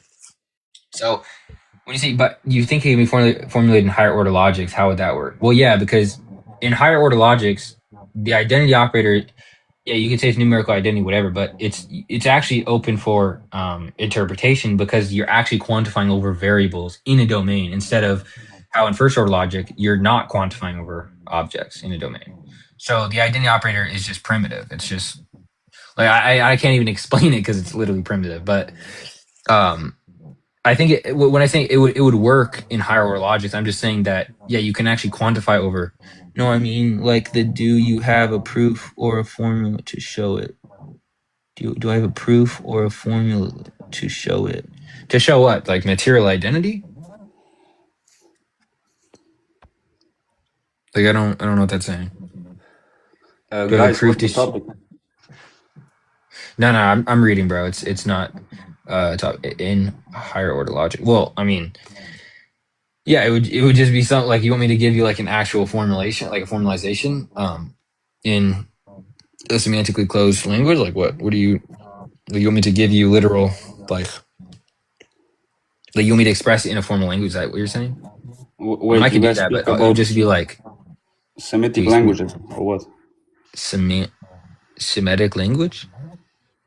What's the topic? What are you talking about, you two? Oh no, we're just talking about logic. Is all. It's not really anything. Yeah, you want me to? Well, yeah. I mean, you can do that by just saying like, for example, could you DoorDash me something real quick? No.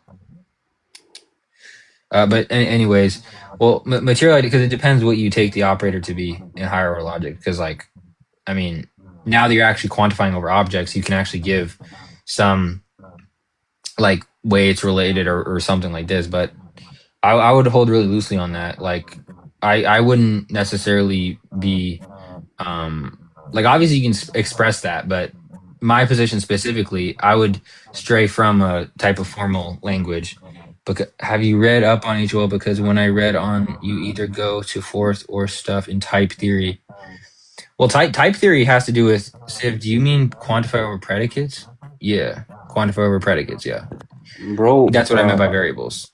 are you Yeah. Well, so in occupied? type theory, hold on one thing. Let me, because I'm sure you can quantify over objects in FOL. Yeah. I meant variables in like predicates. Yeah. Um, have you? Yeah. So type theory, no, because in type theory that has to do with how I understand it. Just it's more semantic because like, um, it is like people. I mean, type theory is pretty similar to set theory in certain senses, but obviously it's very different. But no, I don't think that higher order logics commit you to some type theoretical semantic. Like I don't see how that follows.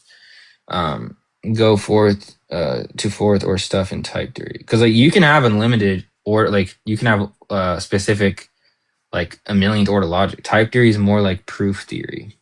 Yeah, I mean sure, but like I was saying, I wouldn't actually like I can express it syntactically, but I would just more express how the fathers did because like I don't like the whole notion nowadays where people are you know like can you formally express that? Well, yeah, I can formally express that, but I mean why am I committed to that? Because like I would more be open to express it in the way the fathers actually expressed it. Also, higher order logic deals with functions, which is what type theory deals with. um Well, I mean, it depends. On you, are you talking about functions in like when you have like an input in a like you have a domain input, you have a range output, and like one is like you have the domain input which is representing the variable x, and then the output range which is the variable y. Like what are you talking? What do you mean by a function? Like an interpretation function or what? Isn't type theory about organizing objects into types? Yeah, types, and then you have like arguments.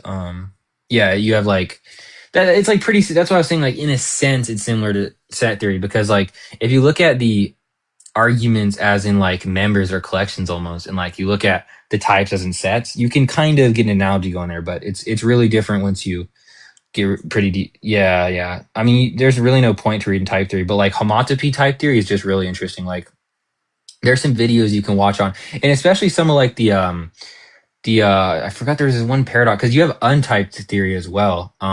And there's this one paradox, I believe I forgot what it was called. It was called like the uh oh, I can hardly remember, but there was this one I forgot what it was called. The It was like nigger. the cleaning the what? Wait, continue. I think he just said the N word. Yo. Typed and untyped lambda. Yeah. Lambda count. Yeah, exactly. I'm reading and going more in depth in modal logic. Tarski branch. Yeah. Modal logic is interesting. I personally like don't.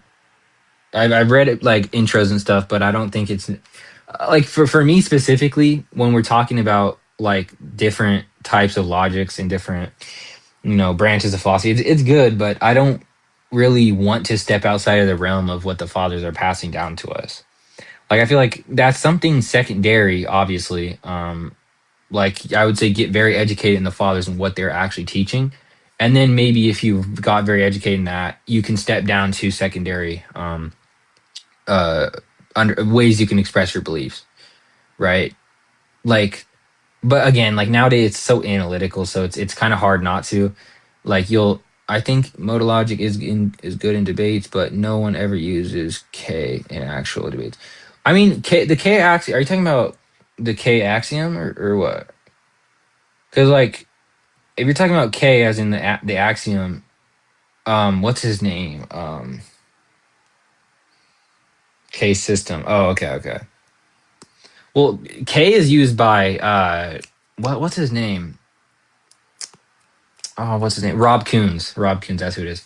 Rob Coons is like a very analytical, scholastic Thomist or whatever, right? He actually utilizes K to like I guess say bolster the third way of Aquinas. So like he kind of I can actually there's this one I'll have to pull that up, but he has this really really good video. Rob Coons, I believe he was with I forgot who it was with, but he actually utilizes K to just to express the third way. Rob Coons wrote Atlas of I have no clue. I have no clue. If you but he does have a book coming out pretty soon, which. But the reason I say type theory is mostly proof theory is because church. Oh, Churchland. You're talking about Churchland? That Churchland. Church who made lambda cal use it. Yeah, you're talking about Churchland. Oh wait, is it? I thought his last name was Churchland for some reason. Is it? It's something Churchill or something like that. I thought. Flag style deduction mostly for N reduction and B reduction in type theory stands mostly Alonzo Alonzo Church, and there's another like you have there it wasn't just I'll have to look this up, bro. This is really getting to me. Who is it? It's Alonzo Church, and then in type theory expands mostly okay, wait, because type it was lambda calc or like um and Martin type it wasn't on the church, it was somebody else too, I forgot. It was because like you have untyped, which is hold up wait I just want to untyped loan accounting. Yeah, so untyped was invented by church in the 1930s. Okay, and it was more simply typed lambda calculus after his original system was found to contain logical inconsistencies. Yeah, it was the there's certain paradox, I forgot what it was called. Church introduced the formulation of type theory of types to prevent paradoxical computations. Yeah, like type errors and stuff. Which uses engine, which is basically. Yeah. I haven't looked too much into type theory, but there was a specific argument I was looking into not too long ago. That had to do with some. I don't know if you're familiar with like what it means for something to be like a type error or whatever, but like I think it was what was it, like ill typed or something. I forgot what exactly it was, but something like that is good. Yeah. Are you Chad? Are you Orthodox or what are you? Are you like just agnostic or atheist or?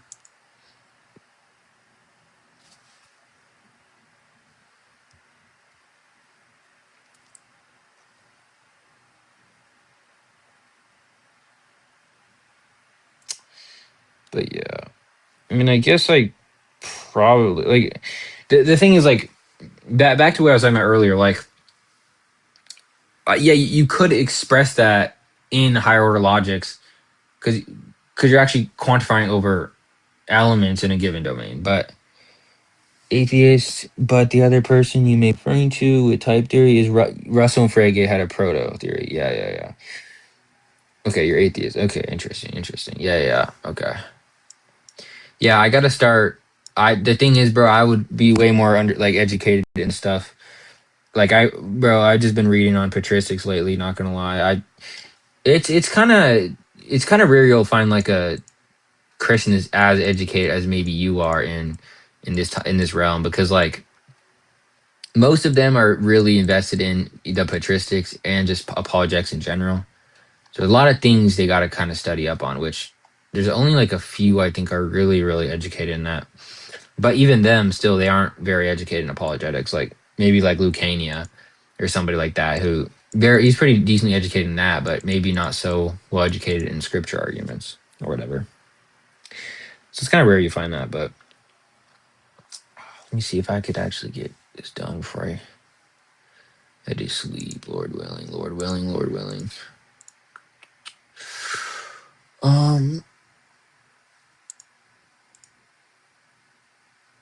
Yeah, I probably could, not gonna lie. 81. Yeah, I got that. I think what you were probably talking about with the paradox, I forgot what it was. It was pretty similar to the was it Russell's paradox in set theory, where it's like it was called like the cleaning. It was a Cleany Russell paradox. Or, wait, I'll look it up, because it was something like the clean Russell paradox. I think that's what it was. Clean Rosser paradox. This is it. Stephen Clean and J. Barclay Rosser. That's what it is. The Clean Rosser paradox. Is church Turing thesis, which results into a decision problem. Okay, this is what I'm talking about. Clean Rosser paradox. That's what I'm talking about. That's what basically, obvious other factors, but this is what led to sort of a more formalized, typed lambda calculus. But I haven't looked too much into it. Like I said, I briefly went over it, going over this one argument. But yeah.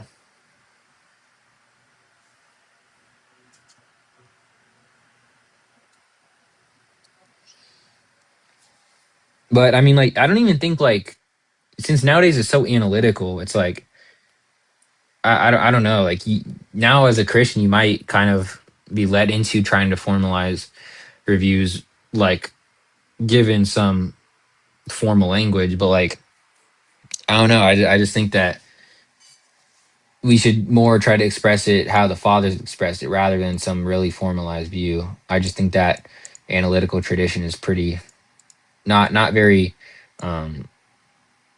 expressed in the father's work, which yeah. But I mean, like, like I said, there are a lot of Christians that will have that whole idea pretty well like amplified into their view. But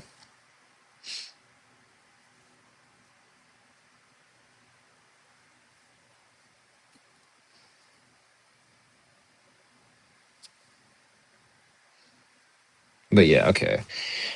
I might see if I can. I gotta go to bed, but I'm gonna read through this last little section. I think I got about.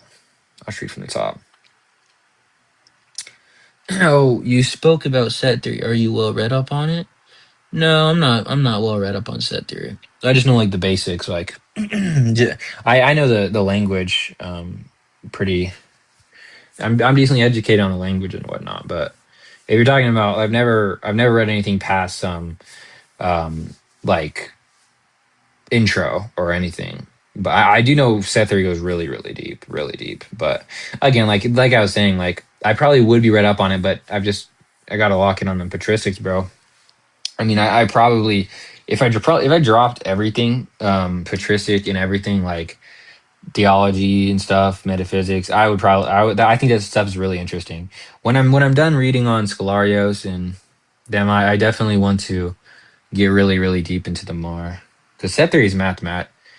I read some graduate stuff on it. It does go to yeah. I'm familiar with it going very, very deep, but um yeah, I don't know. I think that after I'm done really reading up on the patristics and just the fathers in general and the saints, I'm gonna get deep into that definitely. The hardest stuff is probably set point type topology. Which was difficult for me, but there is more harder stuff. Topo- Topology. Why does that sound so familiar? I'm thinking about homotopy, like homotopy type theory, like we were just talking about. Um, Topology. I actually don't. Sounds familiar, but I only read some Scholarius works. Submit to Rome, brother. Nah, I'm good. Submit to Constantinople. I only read. Yeah, I mean Scholarius, like if you read his commentary, I don't know if you've read his commentary on Dientia et Essentia, but naturally it was hard for me to. I had to read that about 2 or 3 times to really understand what it's saying. Realistically, probably about 5, maybe even more times, but I've read a lot. You must believe in divine simplicity. Yeah, I believe in absolute divine simplicity. GG's, bro. Saint Gennadius Scholarius verbatim says God is absolutely divinely simple. By the way, Polymath also said God is absolutely simple too. But okay, base, yeah. Not only are some of his works, not all his tomes in general never had translation, so only read the volumes. Well, that is, I mean, volume 1 is tome 1. So do you say the attributes are identical to the essence? Yes. I believe in ADS, bro. Literally, Scholarios teaches ADS. Yeah, we believe they're materially the same. Yes, bro. That's the view. Literally, Scholarios says that, bro.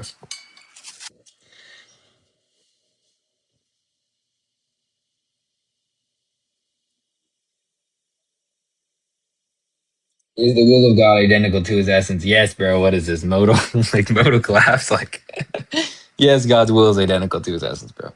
How long have you been reading? I've been doing this since 16. I mean I really just started reading like I don't know, like maybe 7 months ago. I think. I don't know. Well, it depends. Like I really started reading the patristics probably about 2 months ago, 3 months ago, like realistically speaking. But if you're talking about just in general, I mean, yeah, probably 7, 8 months, just maybe around a year. How to review motor class teacher. Oh my. Is this guy yo, are you a Muslim, bro? I can't even tell if you're Muslim. How to review motor class, bro. Oh my. I'll let you finish then. Have a good day. Yeah, God bless, bro. Have a good day too, man. How to review motor class. You're funny, bro. You're funny. What is best book? Um, Wisdom of Solomon. I'm kidding, bro. Yeah, probably, but I don't know. What is the best book? It depends, bro. I don't. It really, really depends what you're talking about, but really, really, was he a Thomist? Um, it depends because like there's I don't know if you heard me talking about this earlier, but Matthew Briel has a book called A Greek Thomist where he explains Scholarios' understanding and his interpretation of Aquinas. Now he shapes his understanding and kind of turns Aquinas' understanding and his formalizations into more of a Eastern Greek understanding. So, in a sense, he was a Thomist. But if you're talking about holding to all of what I think it's like 27 of Aquinas's whatever, no, he wouldn't be a Thomist in that sense. But for real, formal to class refutations. You're funny. All right. Yeah, bro. Just read your patristics, bro. Read Saint Maximus the Confessor. There you go. There you go. That's a start. Talking about modal collapse in the Big 26, bro. He's for real. Thoughts on the like Maccabees 3. I don't know what that's saying. Anogognos, like Maccabees 3. Are you just talking about like what, like first and second Esdras, like third and fourth Ezra, third, fourth Maccabees? Like what do you are you asking my thoughts on third Maccabees? I believe third Maccabees is affirmed in the Russian third, because third Maccabees is in our canon, I believe. I believe I'm gonna look it up because I believe it's only in the Russian. I just want to be sure. Third Maccabees. Let me see. Come on. That book's worthy of reading. Yeah. Oh yeah. Third. Same with third and fourth Ezra. I don't know if you read, bro. Fourth Ezra is really good. Same with third Ezra. I don't think we might, because I know just the Russians do affirm third and fourth Ezra, or first and second Esdras, whatever. Um, what do you think about the problem of specification, bro? Get out of here, gang. Please get out of here. So tall. What's up, bro? Well, it's not. Well, I mean, you can affirm it as a Greek. I'm just saying that what, like, we have an open canon. So since we have an open canon, like, you can really affirm any, like, the Greeks can affirm what the Russians hold to or whatever, right? Yeah, what's up? Hello. What is that second one? Formal distinction? Is that what it says? This is distinction between energies and essence. That's what I'm reading Yeah, right yeah. now. Do you hold? So I see that you have Scholarius there. Do you hold to a formal distinction? Where? What do you mean? You see Scholarius there? Yeah. So Scholarius and Mark of Ephesus, they both hold to the formal distinction between the essence and the energies, right? No, not in Scotus's view, but yeah, they they hold Not in to a Scotus's specific. view. Yeah, they don't hold to Scotus's distinction, but they do hold to a formal real distinction. If that's what you're asking. A formal. Okay. Do you know what Formal Scotus's actual. formal distinction is? Well, it's just lack of identity in formal or formalities. I guess that's how I Yeah. would You say know, it. it is in reality Mm. prior to the intellect, right? It's prior to. Is it with a fundamentum in the thing itself in re? Yes. Oh well, what does he take a formal formality to be? A distinction between two ratios that terminate in one thing posterior to the intellect, or prior to the intellect. Mark of Do you mean Ephesus. ratio? Wait, hold it. Do you mean Yeah, ratio? yeah. I Okay, don't. I'm not saying it like that. okay, ratio is reason, no? Ratio. Ratio is reason, no? It's between like a reason. Yeah, it's Do you between an think that aspect of. It's between like an intelligible aspect. are you talking about secondary intelligible?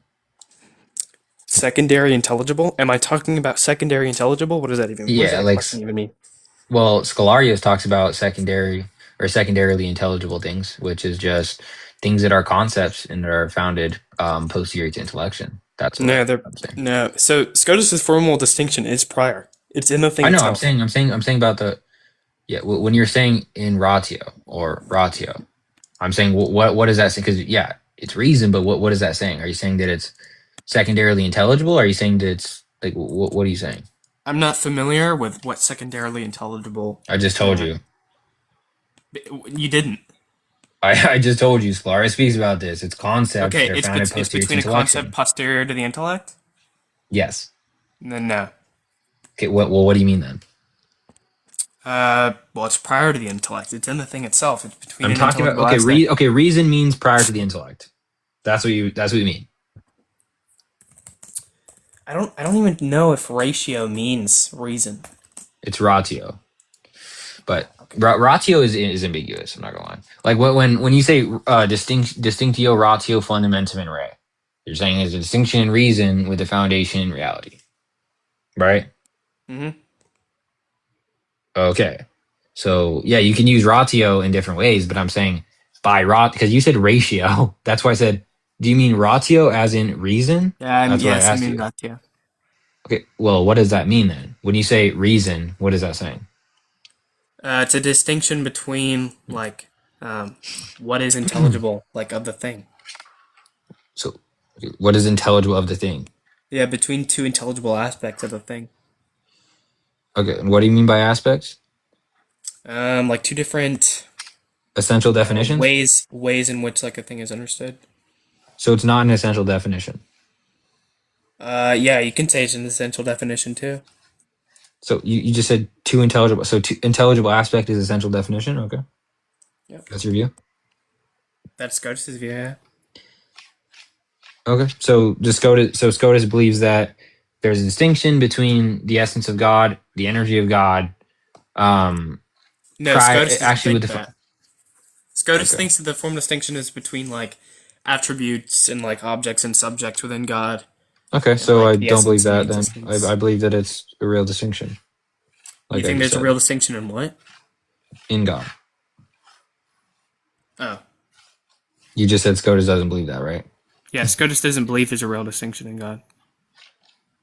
Okay. So you disagree with Scholarius? Scholarius believes it's a real distinction. He verbatim says that in what I'm reading right now. Do you want Yeah, me to show well, you? he says it's in reality. That doesn't mean it's between two really distinct things.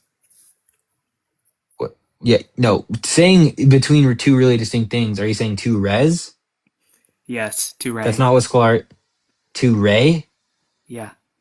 Okay, ray is a thing, no, and res is a Yeah. reality. Yeah, I don't believe it's between two. No, that's not my view. Okay. That's not what Scholarius believes What do a you think real a real distinction distinction is. is? What do you think a real distinction is? Yeah, just a lacking of identity prior to the intellect or prior to apprehension. That's my view. So then a formal distinction is a real distinction? No. Okay, so obviously that can't be the definition of real distinction. What? What can? If that was the definition of a real distinction, just a distinction, like, or a lacking of identity prior to the intellect, then the formal distinction would fall under the real distinction. Obviously, the formal distinction is a distinction in reality, but it's in a reality. It's in a singular reality. It's not between like two real things. Yeah, well, I believe you can have, well, between two real things. Well, I mean, I believe that there is a distinction between the energies and the essence, not as there being two res, but rather Okay, there being, so then there's not a real distinction? that's a real, I believe that there's still a real distinction. Okay. Have you read So there's a Scholarius? real Have distinction, you but read it's not between Scholarius? two. It's not between two. Yeah, have you read Scholarius? No. Okay, beautiful. When Scholarius says that there is a real distinction between essence and energies, do you think he's saying there's a distinction between two res? No. Okay, beautiful. So a real distinction doesn't necessitate two res. Okay, what's your Because question? I think because he applauds the Franciscans and Maastricht and Scotus for the formal distinction. Yeah. Okay, does that mean he accepts their view? I mean, I would assume so. Yeah. So you plotting somebody means you accept their view. Okay. What's your Yeah. question? So wait, did Scholarius like did he defend the formal distinction like ever like for the essence energy distinction? Does he defend the formal distinction? Well, Yeah. I mean, Like he for he no, defines he his never form. did. Oh, I said he defines his formal distinction, but if what you mean by that is he's somehow making a refutation to people who are The disagreeing only with the reason formal distinction, then no, that's not what he that says. the only reason that Palamites say a formal actual distinction instead of a formal distinction is because of like Occam and the nominalists. They said that the formal distinction is just a conceptual distinction. There is no difference between the Scotus formal distinction and the Palamite formal actual distinction. They're identical. Well, I mean, again, if what you're saying is that there's just in Scotus's view, if you're saying that there's just a lack of identity prior to apprehension in a central definition, then yeah, but I've heard people formalize Scotus' definition or formal distinction differently. So, but if that's all you mean, then sure. How have you heard? Okay, how what have other Scotus said? Yeah, that it's not real in the sense of it being a fundamentum in re, right? It's prior to the intellect, but it's not What? actually found in the thing. It's can I speak or no? Yeah. Okay, thank you. Just calm down, bro. Don't act like a child. So I've heard them say that there can be a foundation in the thing itself, right? Or it could be prior to the intellect insofar as it being posterior to the thing, but it's just prior to the intellect. And these intelligible aspects, like you were talking about, are not really present in the thing. I've heard people say it like this. It's not actually present in the thing. It's just present in the mind, like the subject apprehending. I've heard people also explain the formal distinction as it being between merely two formalities without clarifying whether it's prior to the intellect or not. So I've heard people explain it that way. But Yeah, that's like a nominalist view. Like, no, John Punch what? doesn't describe it that way. I can't think of a single SCOTUS who describes it that way in like I mean, I'm literature. talking about people who've explained it. Well, I'm not talking about literature. I'm talking about who I've heard people explain it, heard like with my ears, insofar as discussions. Yeah. So, what's your question? Um, I mean, so basically, I just wanted to like come up and defend like John Punch's view of the formal distinction, which he just takes from like SCOTUS, um, and argue for like that view. Um, and then obviously, if that view is true, then like the Palamite theology cannot accommodate or cannot be accommodated by a formal distinction How does that follow? Are you just because saying that we're accept? well, I'm just saying I just if want to John clarify what I said real Punch's quick. theology is true, then Palamism is false. I know you said that. I was going Okay. to clarify what I. Yeah, yeah. So, is what you're saying that we take from that formal distinction, therefore, if that's implemented in our view, it's false? Well, I'm gonna say that you do hold to a formal distinction, uh, and then you can clarify like the nature of whatever. I don't know. I think it's kind of gonna be irrelevant, but yeah. Okay. Yeah. Go on. Okay. So like if there is a formal distinction between two things, then they must be univocal, under the concept of formality. Do you agree with that? Yeah, and that's just to say that they differ in their definition under that specific notion Yeah. of So they format. can Okay. be equivocal in like content, but they can't be like so like one cannot be like an unintelligible like thing, Unintelligible thing, right? Because yeah, it would be like it an would be unintelligible aspect. Yeah. yeah, because it would be an intelligible aspect by definition. Yeah. Yeah, I agree. And then I would say that like in Palamite theology, you think that the essence is unintelligible, right? Or at least The beyond essence reason. is unintelligible. Yeah, What do you mean by unintelligible? like beyond reason. Well, yeah, okay, sure. Okay. And then if P1 like wait, if P1 is accepted and This P2 argument is is horrible. accepted, the conclusion is just therefore Palamism is does not Well, like there's no, not a formal because you're distinction. assuming that. Well, no, because you're assuming that if something isn't a formality, it can't differ by something that is a formality, which that's just false because something can be a Wait. formality. That Can I was a speak or modus no? Are you going to ponens. interrupt? That was a modus ponens. What, do you want me to give a modus ponens? I said that argument I just gave was a modus ponens. Okay, wait, what was P1? P1 is if there's a formal distinction between two things, then they must fall under a univocal concept of formality. Okay, then how is the conclusion Palimism is false if it's modus ponens? Do you know what modus ponens is? Because look, because Wait, that conclusion means is that if Palimism is false. yeah I mean obviously so it'd be like a polysyllogism, but this first like part so if Palimism says that the energies and the essence do not fall under a univocal concept of formality, then Palimism is false. Well, no, because a formal distinction doesn't have to, like you can say, for example, two things are formally distinct when only one is in an intelligible aspect, because it can differ from the other thing by virtue of it So not being you're intelligible. not granting P1.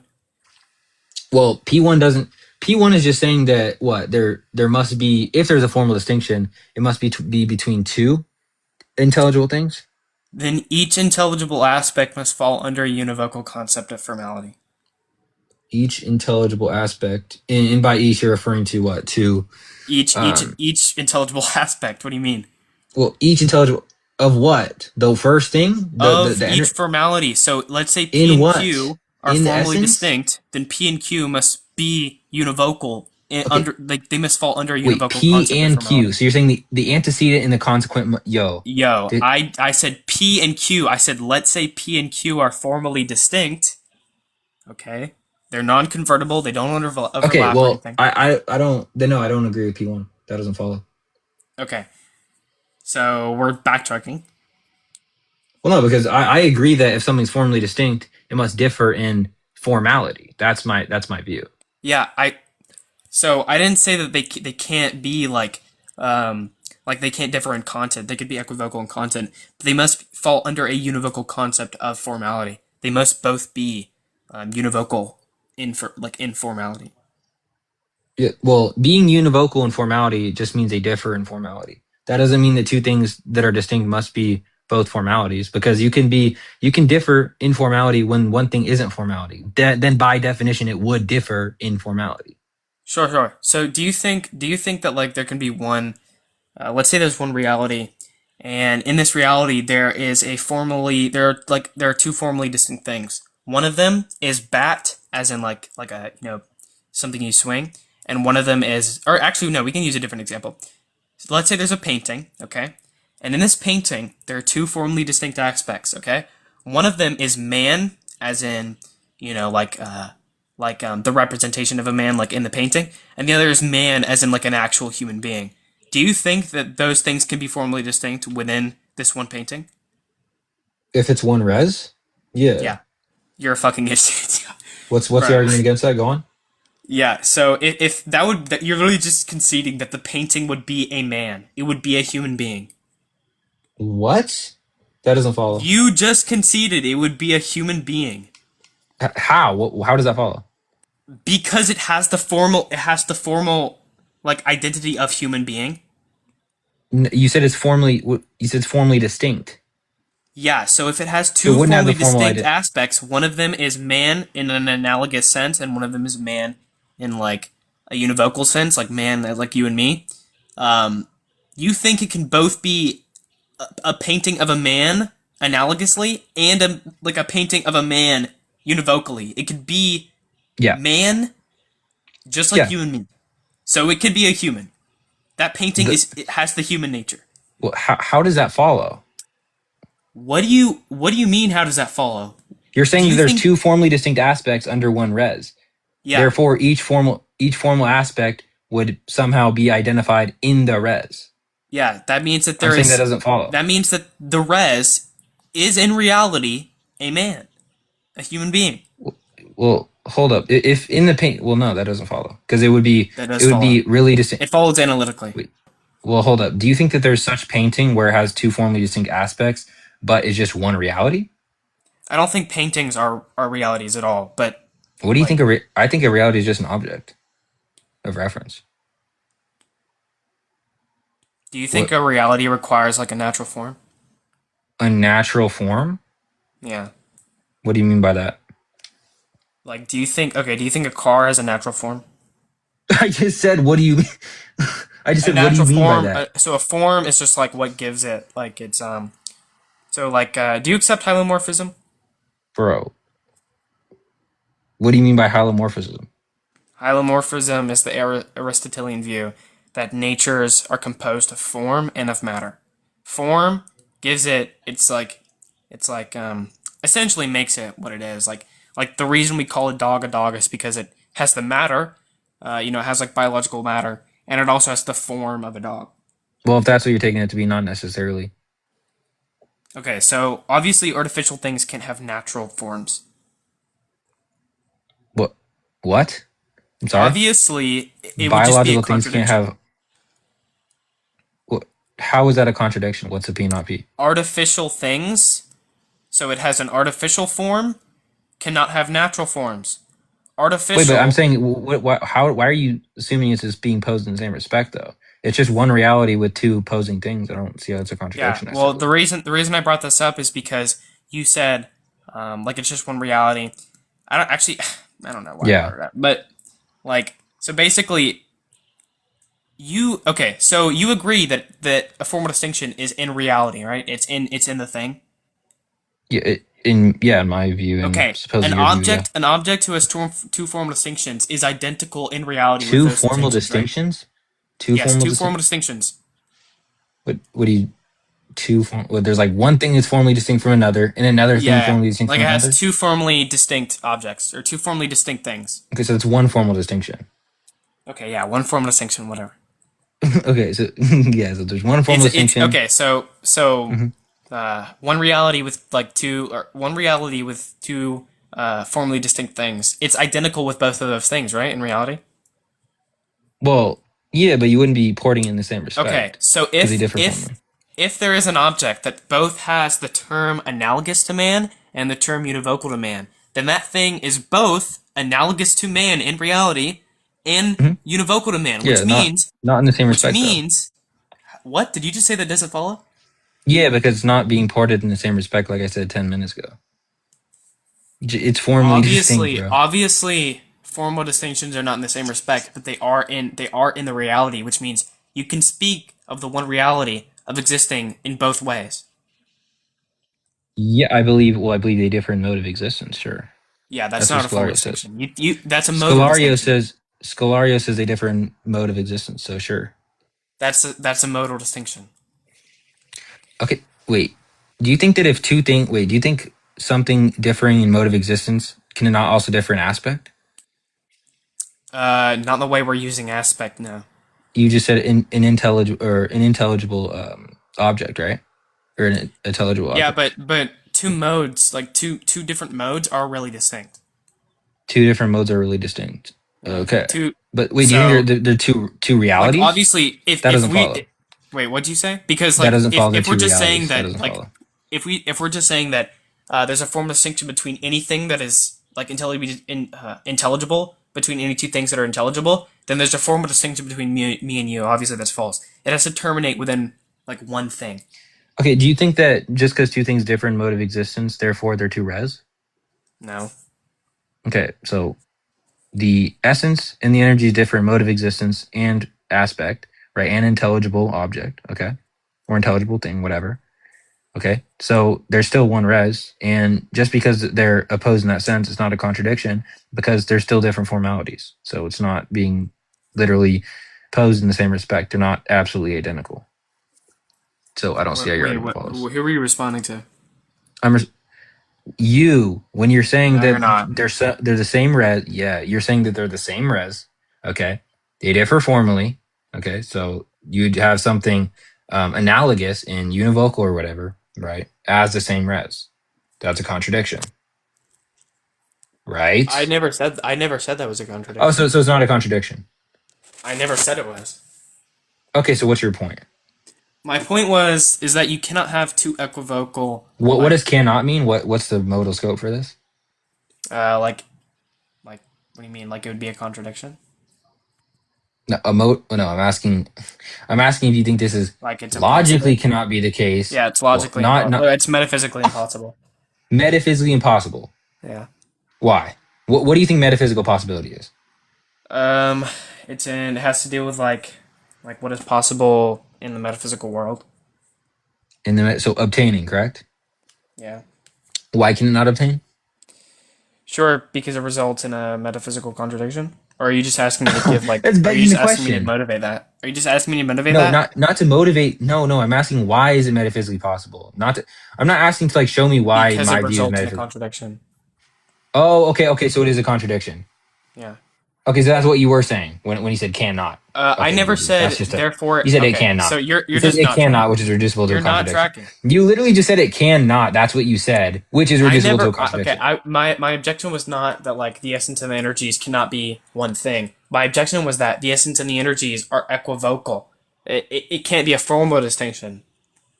Wait. I believe they're by equivocal. Wait, are you just saying that they pick out different terms, or they They fall under they fall under two distinct categories of categories? formality. Yeah, No, they would still be. They would be univocal and equivocal. they would be univocal and equivocal. Yeah. That's a P and not P. Well, not in the same sense, like I said 10 minutes ago, or more like 15 minutes ago now. But I did say that Okay, about two so how minutes would ago. they be univocal? Well, because they admit the same account, like Scolario says. Because they admit the same account. Hmm. Do you think that denotes univocity? Well, what do you think univocity is? When a term is used in the same way. Yeah, because if X admits the same account as Y, then it must be the same relative to that sense. Okay, so therefore the energies fall under the same formal like term as the Formal essence. term? Yeah, like the term What's a formal formal. term? It's univocal between both. What essence? Are you just asking if essence is co-referential with energy in this sense? Is that what No, you're I'm asking? asking, What's a formal? You said a formal term. yeah. So I already told you they differ in the format. term formal, right? Between each formal identity, right? So when you say that the essence has a formal identity and the energies have a formal identity, formal there is univocal, correct? Formal is univocal, as in what? They just differ in term. That they differ between intelligible aspect. Intelligible. Yeah, sure. Okay. Is the essence intelligible? Is the essence intelligible? No. Okay. So they do differ in intelligible aspect, Yeah, but but it's one of not them is intelligible. not intelligible. Yeah, that's literally yeah, because they do. That's like saying if X, look, if X is not intelligible, Y is intelligible, right? They differ in intelligible aspect. One of them is not intelligible, the other is. So they differ in that Do you sense. think being and nothing differ in being? Nothing in be well, depends do you think existence is like a predicate or like a quantifier? If you say No. a predicate, Yeah, I think yeah. it's a quantifier. Well, I mean then if you say X does not exist and X does exist, yet the only difference would be existing. Yeah. So obviously, that's my view. Is that not your view? No. Like okay, wait. If I have a existing apple and a non-existing apple, what's the distinction? The distinction is that a non-existing apple, like, is a contradiction. What? He's referring to the concept. Obviously, non-existence The doesn't exist. It's like the trivial. the concept of a non-existing apple. I don't even know what that. I don't think that's intelligible. Oh, he's trying to use like the Kantian critique of like existence being a predicate, right? So like, do you No, think that no, no, like? no. He takes it to be a predicate or quantifier. Oh, right. I wasn't even really listening to the dialogue. I'm gonna just shut up.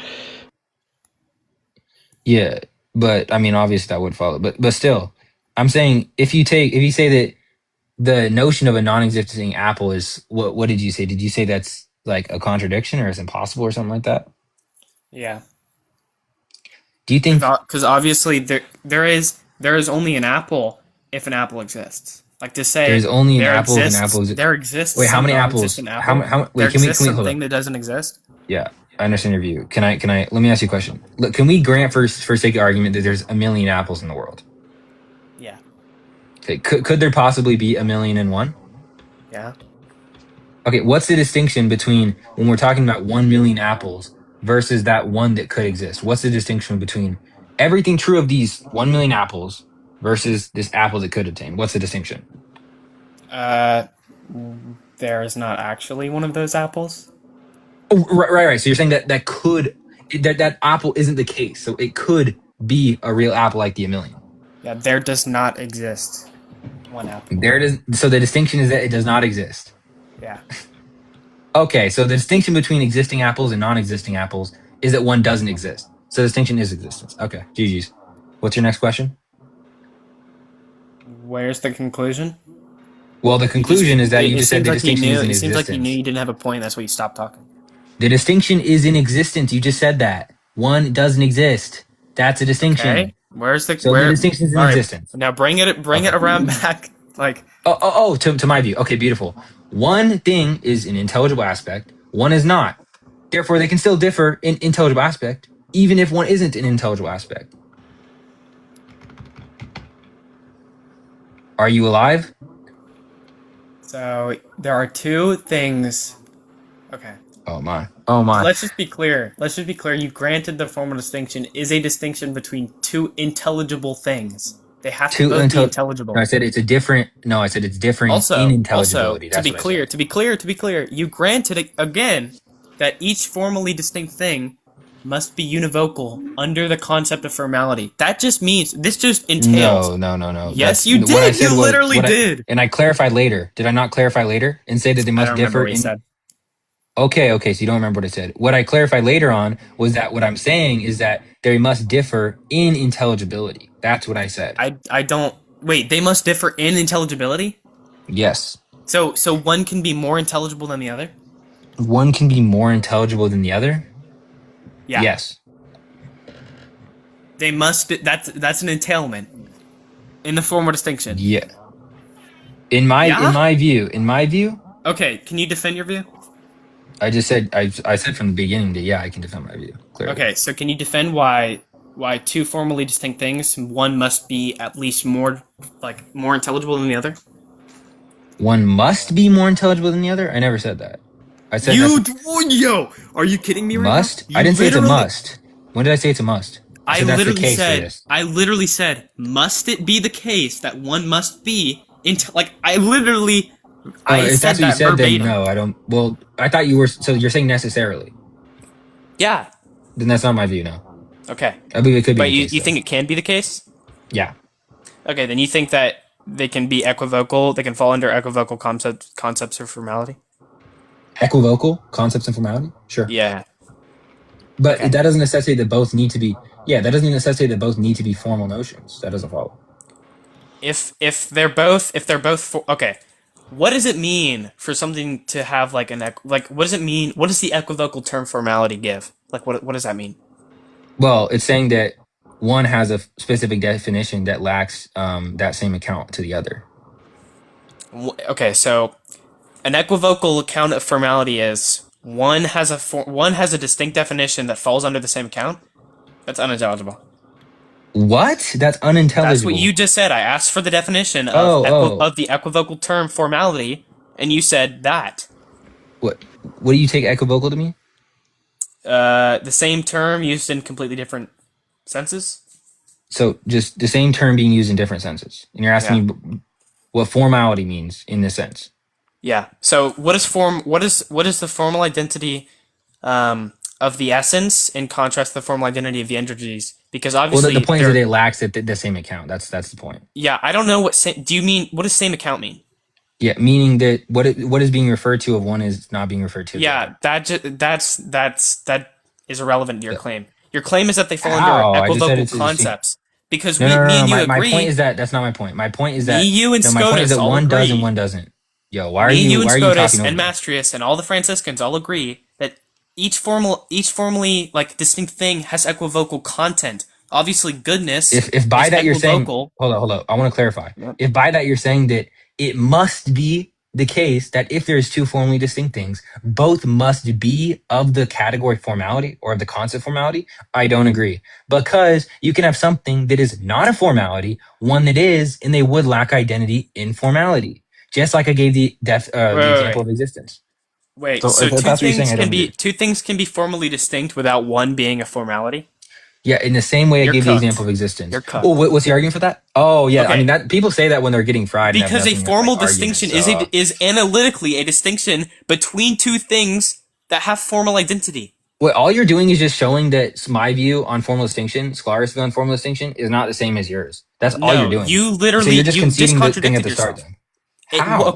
A formal distinction can be a distinction between a formal, something with formal identity and something with real identity. What? Sorry, wait. Say that again. Something can differ with formal identity. You just said there can be a formal distinction. Can you take a deep breath real quick? You're like fuck. You're like yelling at me, bro. I got my earpods in. Relax. You just said relax. Relax. You relax. Relax. You just said there can be a formal distinction between two things in which one has formal identity and one does not have formal identity. So I gave the example of where one has formal identity and one has real identity. You think there can be a formal distinction between something with real identity and something with formal identity? Well, if one lacks formal identity, then yes. That you really conceded to that when you conceded to the analogy I gave of existence. And what was the analogy you gave of existence? Yeah. If one thing exists, remember, of the 1 million apples, 1 million apples exist. What's the distinction between these 1 million apples in an apple that There's could have a real distinction?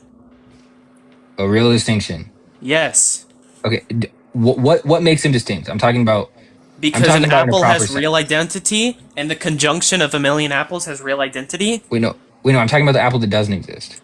Yeah. So you said it's in 1 million and one you apples. Said that. The conjunction of 1 million and one apples has real identity. Did you say? Yes or did no? you say? Bro, hold up. Did you say that it's in existence? The conjunction of 1 million and one apples has real identity. Yes or no? 1 million and one apples? Yes. Of course it does. How is this relevant? Why are you asking me a question? You're just not answering mine. Okay, so Do you want to answer P1, my question? P1. I don't care what your question is. P1, the conjunction of 1,000,001 apples has real identity. P2, the conjunction of 1,000,000 apples has real identity. What's the inference P3, rule? if What's the each inference rule? conjunction of one What's million the and inference one rule? apples Wait, and what's the one inference million rule? apples has real identity, then there's a Wait, real what's the inference distinction rule? between 1,000,001 apples and Wait, one what's million the inference apples. rule? What's the inference rule? Modus ponens. I just gave the conditional. Wait, premise one wasn't a conditional. Premise 1 doesn't have to be a conditional. What do you think modus ponens is? Premise 2 can be a conditional. I can say P if P then Q, therefore Q.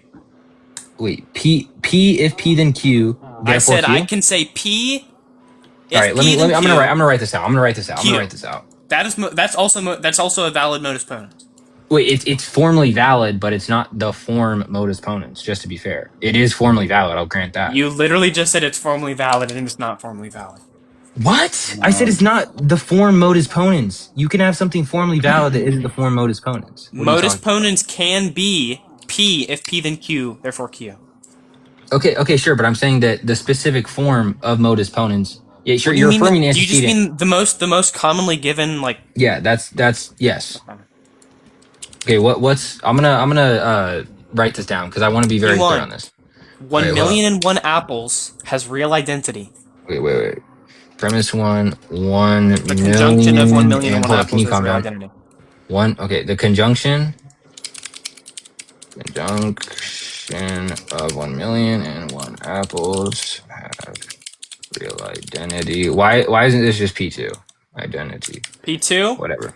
The conjunction of 1,000,000 apples has real identity.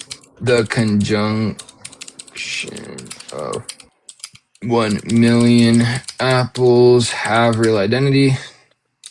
P3 is if the conjunction of 1,000,000 apples has real identity, and Wait, hold on. Hold up. P3 is. All right, sorry, I just got the P3. All right, if what?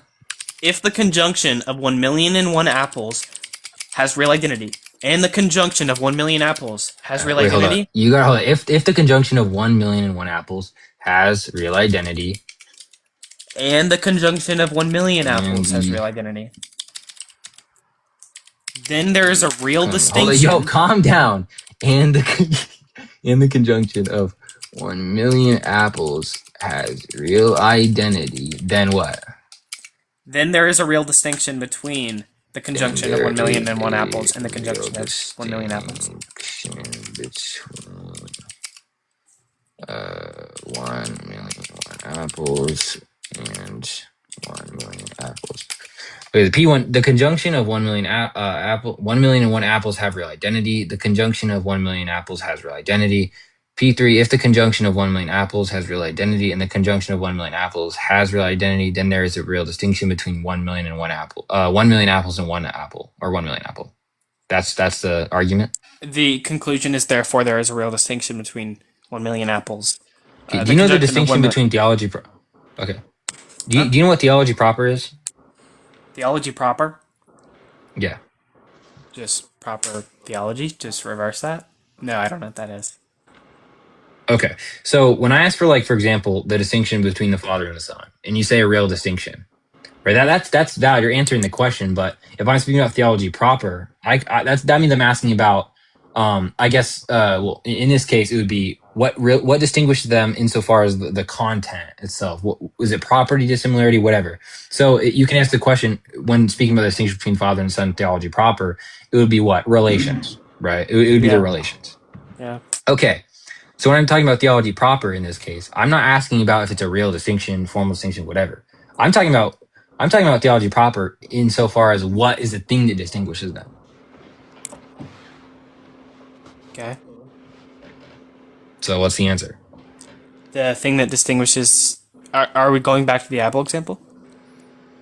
Well, yeah, I'm saying if we can just say, let's grant for sake of the argument, there is just one apple that exists. Okay? The one apple that exists. Now, you agree that it could be the case that two apples exist. Right? So what's the distinction, theology proper versus the apple that exists and the apple that does not exist? What's the distinction? The distinction is in hypostatic. It's between a lacking of real identity between one apple and like Wait, was it 2 apples or no apples? Wait, what's real identity? Real identity is like identity that exists in Oh, reality. okay. Okay, so one identity exists in reality and one doesn't exist in reality. So notice how you added the term reality, like I wasn't asking theology proper, but that's fine. I also Since said since you in, know like, I'm asking, since you know no, I'm asking I have theology no idea proper, what we you're can just asking. remove that term. Oh well, Okay. clearly you understood the example of the Father and Son being distinct relationally, right? Yeah, Absent when what am I supposed to say in the apple example?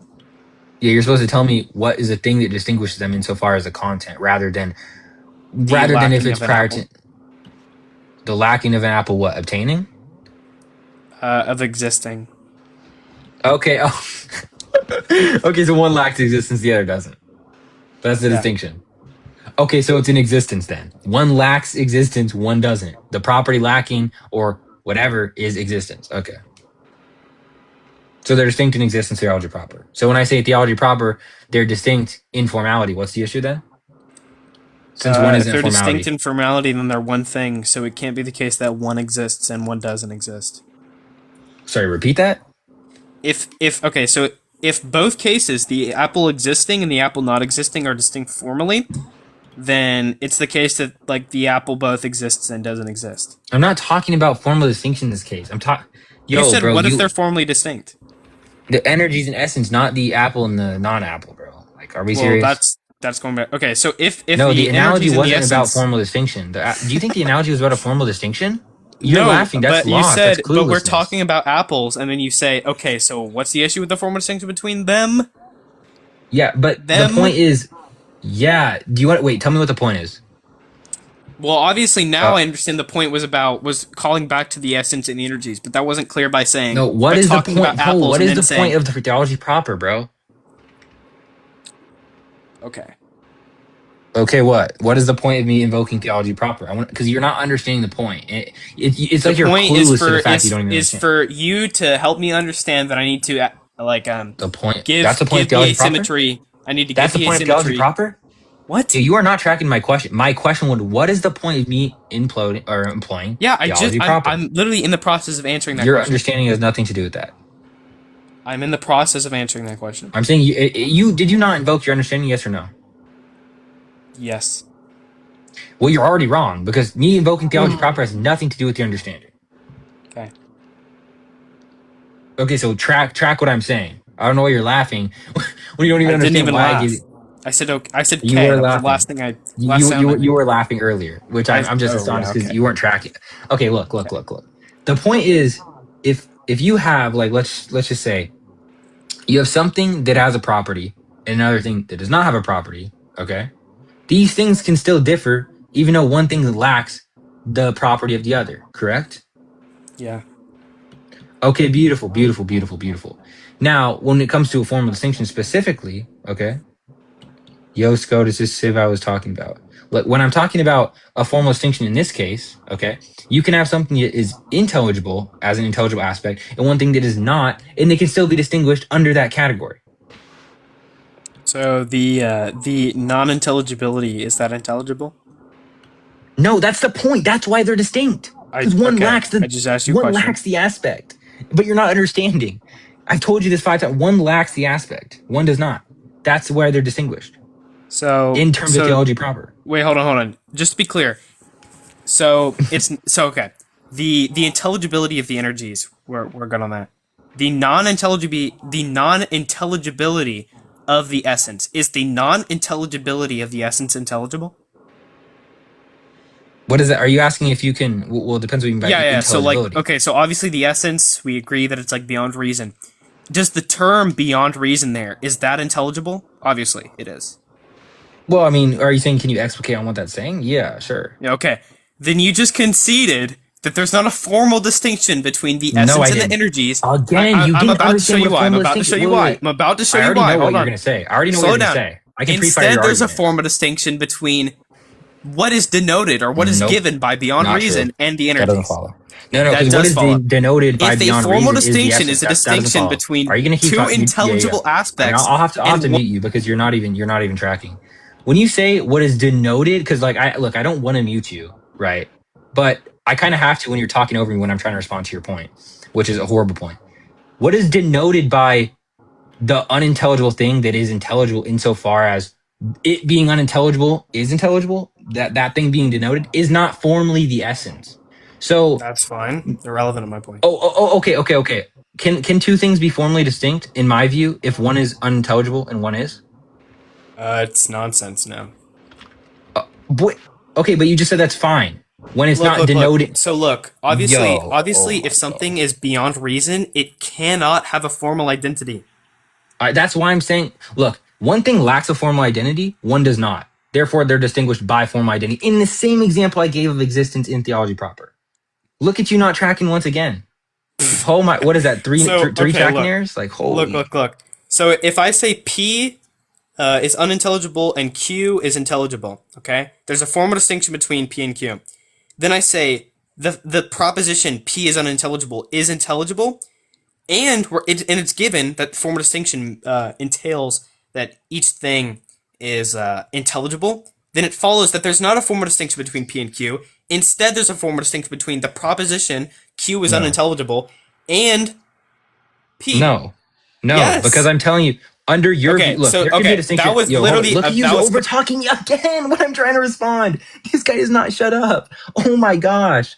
Okay, look, you saying that the proposition X is unintelligible, you saying that there's a formal distinction between that proposition and the proposition the energies are intelligible is irrelevant because the thing in question is what it's being denoted or what's being denoted, which is the essence. So you telling me there is a formal distinction between those two propositions is irrelevant because the thing in question is whether or not the things being denoted are formally distinct. And I just told you they are. Can you clear this up real quick? Does the essence have a formal identity? I just said it does, and not insofar as it being defined. No. Okay. So you realize there's only distinction between things that like lack identity. So obviously, if there is a formal identity between two things, right, but they're not identical in formality, there isn't a formal. Then there's a formal distinction between them. Sure. That's why I said it's irrelevant whether or not the propositions are formally distinct. I already said that, so it's irrelevant. Okay. The thing that you're not tracking and the reason you're confused is because you don't understand that the conversations about the things being denoted, rather the propositions themselves that are denoting. That's what you're not tracking. Okay, awesome. So you awesome. So P1, a formal distinction is between two things. Okay, wait. Let's write this down. P1 what? Formal distinction is a distinction between two things with formal identity. Distinction is a distinction. I disagree with that. Huh? I disagree with that. I don't agree with that because I believe that two things can lack. Because look, the point is, in my view, can I wait? Look, why are you saying so? I'm explaining my view. You gotta calm the hell down. Like literally, gotta calm down real quick, bro. I'm trying to explain my view. When I say X is formally distinct from Y, they do not have to both possess formal identity because if one does not possess formal identity, then they could differ by one lacking a formal identity, and that's what I take a formal distinction to be. So P1 is just doesn't follow. Yeah, so okay, do you think that there can be a real distinction between something like something that like has real identity? Bro, how is this relevant? You're just not responding to the point. I'm just asking. It seems like you're just going. I know what you're asking, but I'm saying so a formal distinction is just a lack of two kinds. A lack of two kinds? No. What? So you disagree. That's just Scotus's spirit distinction. I disagree with saying that a formal distinction necessitates that there must be two formal identities being distinct. Because one can lack a formal identity and they can be distinct insofar as one possessing formal identity, one does not. So they would be distinct in formal identity in that sense. Right? But it doesn't mean that both possess formal identity. The thing is, a formal distinction occurs between two formalities that terminate within a single thing. Doesn't follow. That's analytically entailed. That's what the formal distinction is. Wait, from your view, look, Scoto, you're just conceding to my point at the very beginning that my view on distinction is not the same as yours. That is the distinction between the views. Like, oh my, it's just astonishing to me that people will yap and yap and yap. I literally not understand the point. I asked you what you thought. Can you have a formal distinction amongst things that aren't formal? No, not if the two things aren't formal. Not if the two things aren't formal. So at least there must be at least one. So if P and Q are formally distinct, at least P or Q have to have formal identity. Yes. Okay. So when I asked you earlier, a formal thing and a non-formal thing equal. No, not it's not. It does not mean that it equals a formal distinction. I already told Scoto this earlier. You can have a formal distinction between two formal things or two formal identities, but it could be the case that there is a formal distinction. No, So when you I asked you can't equal. earlier, Oh yeah. when I My bad, I asked you misread that. earlier, do you agree that like You asked me earlier. Can you respond to the point? Like this is just straight. Oh my gosh! Like it's astonishing to me you have not actually responded to the point. You just keep going. But you said earlier yeah, this. You said because you earlier just that. contradicted Can your you accept earlier this and now? point that I immediately What asked earlier you point? I just clarified on when this. you I said said, that two oh my, formally distinct things terminate within one reality. and I clarified on what I meant by two formally distinct things. I said that these Yeah, two but if things are you're saying formally. that one thing can have real Can I? Okay, I'm identity, gonna have to mute you when I'm. You said yeah right when I was speaking. Okay, listen to what I'm saying, please. Look, Scoto. I will never mute anybody on my life. People know that when I'm speaking and you say yeah and then keep on like speaking, like, you got to listen to me, man. Listen. What I mean by two formally distinct things is that there are two things which are distinct insofar as formal notion. That doesn't mean both are formal kinds, because they can be distinct in formal notion where one possesses formal identity and the other does not. By definition, they lack formal identity. Okay? Now you can go on and respond to that. Please respond to that. Please. so can you give a concrete example of one thing with formal identity, one thing that Oh lacks my formal god. identity, Why do I have to in give an which example? Can you both respond to the point, bro? Look, yeah, Scoto. in The whole which point. both terminate Here we go within a again. single reality. Okay, look, Scoto. When I give you my view on the formal distinction, and you say, wait, can you give me an example of that? Even if, look, hypothetically, even if I can't give a definition of that, or sorry, an example of that, how does that therefore undermine my view? And not Yeah, only that, but because how is that refute? Oh, okay, yeah, go on, talk, Scoto. Jeez, bro. Holy interruption. I This is stopped insane. myself. All right, so yeah, because You're good. I earlier respect that, but you said that each thing that the formal distinction is between terminates within one reality, which means that if we have, for example, something that has real identity and something that is formal identity, they somehow both terminate within one reality. That just seems I never unintelligible. said. Well, the reason it's not intelligible is because when I said that two formally distinct things must terminate in one reality, what I'm saying is that there must be two things that lack formal identity that terminate in the thing. That doesn't mean that both are formal identities. I'm just saying that they I didn't lack say formal that. identity. I didn't say that's what that meant. Okay, so wait, so you agree that I was not being committed to saying that two formal identities are distinct Well, necessarily in a formal distinction? I'm arguing for that right now. Yo, But like, so Scoto. I'm saying, was I committed to that? I think you are committed to that. Yes. Oh my gosh. Oh my gosh. Okay, how am I committed to that? Can I have the argument? I'll write it down. Yeah, Let's just because okay. P1 what? so P1 is okay, so Mm-hmm. all right, All so right, bro. something with real identity and something with formal Something with identity real identity and something with formal identity cannot terminate within a single thing. terminates within a single thing. Mm-hmm. Um, yeah, I don't know how to go from here. Like What? Sorry? I don't know how to go. I don't know where to go from there. You don't know where to go from there. Maybe. Okay. Wait, okay, Was that I a have one more joke? question. I have one more question. I have one more question. Do Do you one more think question. that All right, like bro. Go ask it. Yeah. Sorry, do my you bad. think something with real identity is really distinct from like everything else that lacks real identity? Well, look, the point isn't whether or not like, because like I can say, for example, and by real identity, you're just saying something that like corresponds to reality. No. Okay, what do you mean by real identity then? Because Something like that I take something that identity is like one reality. Like I don't mean correspond one reality. We reality. might be using reality in like in All right, yeah, you can an define it equivocal then. sense. I So agree. You can define it then. yeah. So by reality, I just essentially mean like one thing. So yeah, One thing. What yeah, by thing one are you being. saying So something? do you think that okay? Let's say that One there's one being. being, and this being has like a formal identity. Like let's just say that it has goodness. Okay. Do you think Yeah. that this being's real identity is really distinct from its formal identity? And by really distinct, you're just saying that are they distinct in being? Because that's what you reduce to real, basically reduce real to mean. Yeah, they would be Sure. it, in the same way you answered that earlier. You know that, right? So yeah, Okay, I got you. I you got answered you. that. So Okay, is beautiful. it yes? Are they distinct in being? Yeah, one. Yeah, they're distinct in Okay, okay. existence. Yes, So you I said just that I'm earlier. gonna write this in the comments, okay? Mhm. So one thing with real identity, real identity P, and formal identity Q. Wait, There's a Civ, real distinction. Civ, you would be committed to saying the son's real identity is distinguished from his formal identity. I don't believe the son is a Okay, formality. okay. Look. So do you think that No, the the inner energies and okay, essence are really identical. When did I disagree that they're really look. identical? Do you think One that thing, the real identity. essence Hold on, can I has read this real real quick? identity? Do I Yeah, I think got that you. one thing with real identity, or I mean, I'll answer your question, sure. If by real, wait, you think it has real identity? Are you just saying is it a being? Because like I said, in my view, just say what does it correspond to reality? But how you define it, you're just saying it's reducible to a being. So yeah, the essence does have being. Yes. Okay, so I feel like I'm pretty confident. I'm about to show a contradiction real quick. Do you Okay. think that if there's a formal, let's say that there's a being with like a formal identity, do you think that the formal identity is formally distinct from its like real identity?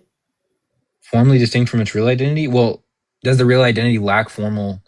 I mean, it could if the formal identity of the or I guess you say the thing lacks formal identity, then yeah, it could be. But it wouldn't be. It would be literally formally distinct insofar as it simply being like a real identity. No, it wouldn't be formally distinct from the real identity itself. But Okay, so wait, so no, so if okay, since so it if lacks there's formal identity, some bro, that's insane. You said so if that's there's like insane. okay, so if there's like some like being with a formal identity, let's say it's like wisdom or something, I don't know, whatever. And So that's you're formal just by identity formal Q. identity, you're just saying by formal identity, you're just saying that what there's some object There's some that has intelligible like some proper aspects def. that Wait, so you terminate said through there. essential definition earlier. You said essential Okay, definition. an essential definition. We can use that Okay. too. There is some object that has essential definition. Okay. Okay, is the formal identity there? Is it formally distinct from the actual being, from the real being? Okay, so there's some object, okay, Yeah, some with object. an essential. You're asking me if this object is formally distinct from what? Well, I'm asking you if the formal identity is formally distinct from its object. Is is the essential definition formally distinct from the object? Yeah. I'll be back in. All right, cool.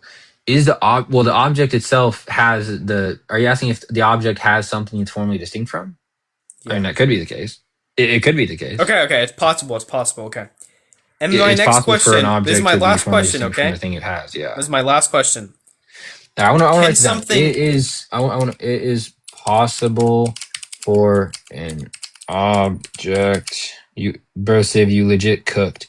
If formal distinction can happen by lack of formal identity, just okay. hold on. Just It is an don't get sidetracked. it Don't is get sidetracked. possible for an object to be distinct from some to be formally distinct from something it has. Okay, I'm writing down my commitments because I don't want this to be a crazy jump. If that's the case, then the sun isn't really the sun. I don't believe the sun is a formality. You are not tracking, bro. Holy sh. All right. So Okay. this was essentially the answer to the first question. If a being has some P1 formality, being. I just put it Actually, down. I'm just writing it down too. A being Yeah, I got you. and its formalities are really distinct. Bro, that's so cooked. You can define the real thing then. Bro, Justin is quit so slow. engaging. Just stop, please. Justin is so slow. I just want to. It's just funny to read this guy's comments because he like assuming that I believe the sun is a formality. It's so funny. Okay, P1, a being and its formalities are really distinct. Well, a being and its formalities are really distinct. Okay, Yeah, that's a what you being said and its earlier. a being and its formalities are really distinct. Yeah, that's what you said earlier. No, I wrote down my commitments. I said it is possible for an object to be distinct formally from something it has, referring to its Look, essential just definition. scroll That's my up. I said commitment. one thing with real identity P and Wait, formal identity one thing. Q. Hold up. I meant real with distinction.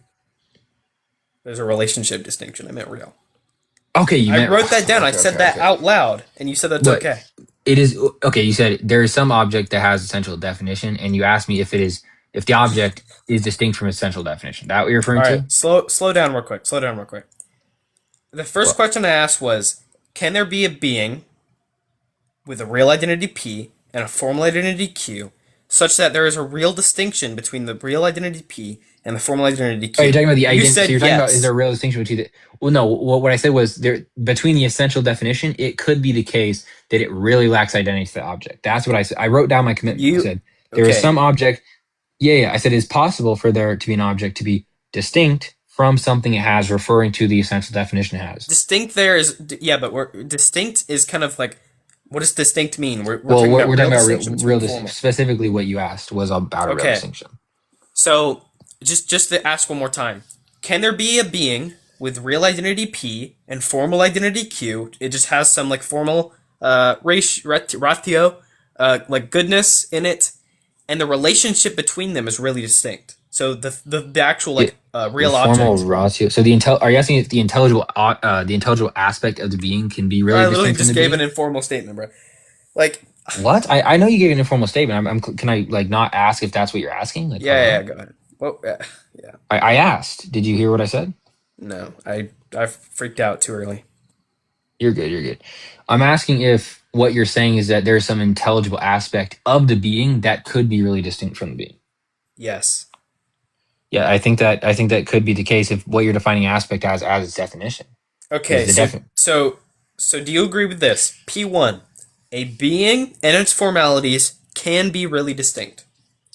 A being Do you and its agree with this? formalities. Okay, yeah. So I wrote down on mine. Yeah, can be Okay. really distinct. Okay. Can. Next, so let's say there is some being and it has like some formality, and the formality is formally distinct, or let's say that like it has a formal identity X and a real identity Y. Is the distinction between X and Y formal or is it real? So if I have X, it has a real identity, and Y that has formal identity. Are they really distinct or formally distinct? Well, I just said like, can it be formal? Well, I mean, it depends. What you're saying is the being itself. So is the being formally distinct from its formality? Well, I mean, in the sense of the being lacking a formal identity, is that your quite like? Are you saying the being lacks formal identity? I'm saying that there's a formal distinction between No, I know, the I know. You're saying formal. so. Hold on, I just want to be. I know what you're saying, but what you said was there's a real X. So an X has real identity, okay, and a Y has formal identity. I'm saying does the thing that has real identity does it lack formal identity? Is that what you're saying? Of course it does. So it lacks formal identity. So yeah, it could be distinct formally. Yes, Okay, if the X lacks formal identity, yeah. so just to be clear. Okay, what? Hold on. Can something have formal identity and real identity at the same time? So by real identity, you're saying can it have being, like you reduce that into, and then formal. So can a being have a definition? Can a being be defined? Is that what you're asking? Well, do you think the energies or the essence are merely definitions? No, the essence and energies. I don't believe the essence is like a definition. That's why I Of already said course. it's not a form. Do you think the energies are only definitionally distinct from the The essence? energies. Well, I mean, no, not only because I believe it's real. Yeah. Because obviously, so do I. And it's like and even if you believe that they have different modes, clearly, and nobody like this is maybe easier for like the layman to understand, like a distinction between definitions. But obviously, each definition, but we'll just use that term now. Each definition is identical with its reality, but formally distinct amongst Each its. definition is really identical to its. Each definition is identical to its being because that's what you take reality to be. Yeah. So I wouldn't can say that just because the definition is signifying what the being, right? yeah. I wouldn't say the being is signifying the being. Okay. So So the I don't being see how does that not follows. signify the being, Well, what are or you does talking the about? Like term being not reflexive? signify the being? No, the term when you say the definition, you're talking about something that signifies a thing, right? Mm-hmm. Okay, so I'm saying unless you're saying like does scodal signify scodal? Well, I don't even know. Are you just saying that's reflexive? Like Yeah. okay, yeah, I believe in reflexivity. Sure, Okay. I'll bring these guys So up. okay. So do you think that something can have like formal identity and real identity at the same time in the same Can something respect? be a can something be a being and have a definition? Why are you saying merely have a definition? Because wait, you just told me that a formality is an essential definition, A and you said formality, real identity an is a essential being. definition that terminates within one thing prior to the intellect. There's a better thing, Okay, better all right, beautiful. better A criteria. definition that terminates in a being prior to the intellect. Definition that terminates in a being prior to the intellect. This is what we mean by formality. Yep. Okay, and you're asking me if something that has a being, something that has being, could be what, identical or distinct from something that like the Can definition. it have like formal identity and real identity at the same time in the same respect? What do you mean? Can it be a being and be a definition, or can it be a definition that terminates in being prior to the intellect and a being in the same sense? I don't even know what that's saying. That's just gibberish. You're just asking me if you're just You asking me wrote if the something can definitions terminate down. in the being. No, you. Well, yeah, I wrote them down, but you said, look. You said what you mean by a real identity is just a being. Okay, so what you're asking me then is, can a being be a definition that terminates in a being prior to the intellect? What is that? That's gibber. That's literally gibberish. That's what you wrote. You literally, I wrote that down from your mouth, bruh. Because You we def- agreed on it. no, did I not just say okay? You define it when we were talking about. Yeah, you wrote it down assuming Okay, I'm assumed if you didn't agree with it, then you could have given a contention. no, why, bro? This is bro. No. I'm granting your definitions because I'm saying if these notions specifically follow under my view, follow. Sorry, not follow. Okay. So a definition that turn. So I'm saying when you're asking me, can a being be a definition that terminates in a being prior to the intellect? What is that even saying? That seems like gibberish to me. That's saying that like there is some identity that is both real, that is both a being, and there is like either the same identity or another identity You that just is said the same formally. thing no, I know, bro. Look, that's a question, right? That's the question. So I'm saying, can you what does it mean? Because look, I understand that you're talking about there being real. I'm just disengaged. Like Excuse Bro, me, wait, hold up. Dude, there's no way you're saying this, Siv. Justin, bro. What do you really want to come up and talk to me? Bro, I just don't see how what Scoto is saying is like not following. Like, But okay, wait, Justin. Tell me what it means for a being to be a definition that terminates in being prior to the intellect. Go on. you said what? What does it mean for a being to be a definition that terminates into being prior to the intellect? it's incoherent. It's contradictory. That's the point. I didn't even hear what you said. You're speaking like this. So Okay, does obviously, a being? Oh wait, yo, chill, Scoto. What does it mean for a being to be what did this guy? Dude, forget it. Just go ahead. Bro, genuinely acting like a child. That's crazy.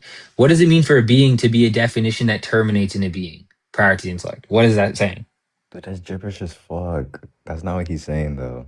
He literally defined. Okay, his question was, can a real be X that has real identity, okay, be a Y that has formal identity? But he defined a being that has real identity as just a being, and then defined that Y, formal identity, as a definition that terminates in being prior to intellect. So that's literally what he's asking me, and I said that is gibberish. And then Wait, when I let me asked him write to this define, down. tell me, Hold on. Let me write this down. okay, So he Justin, said, bro, I'm not. This is. Are you up here to defend this guy? dude, I can't believe that the real identity is Oh, distinguished from its formalities. I can't believe that. the real identity is distinguished from its formalities? Yeah, you said that there can be a formal distinction amongst the thing and its real identity and its formal No, identity. that's not what I said. Bro, you literally said that we I can said have among a something it formal lacks. identity and non-formal identity. That's Something which something it is lacks. That's non-formal not is its just real. real. Wait, that's not its real identity. It's something it lacks. But if something lacks formal identity, the other option is just to say it's real identity. That doesn't mean it's distinguished by its real identity. That doesn't follow. Wait, hold on, I'm confused. When you said there could be a formal distinction among something, you're saying that you said that there can be one where there's just one thing that has formal identity and the other thing lacks it, right? Yeah, that would be a type of you could say they're formally distinct. Right, but I'm saying within that, right, within that case, the thing which doesn't have formal identity, that thing just has to be real identity.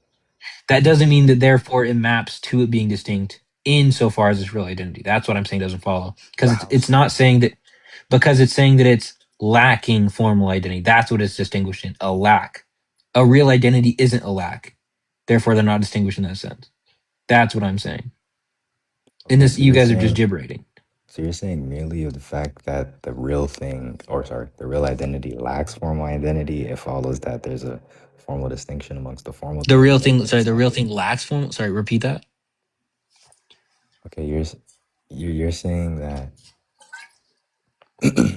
you're saying that a real identity, a thing which has real identity, just in virtue of it lacking formal identity, it could be distinguished from something which does have formal identity, just in virtue of its lack. Yes. Yes.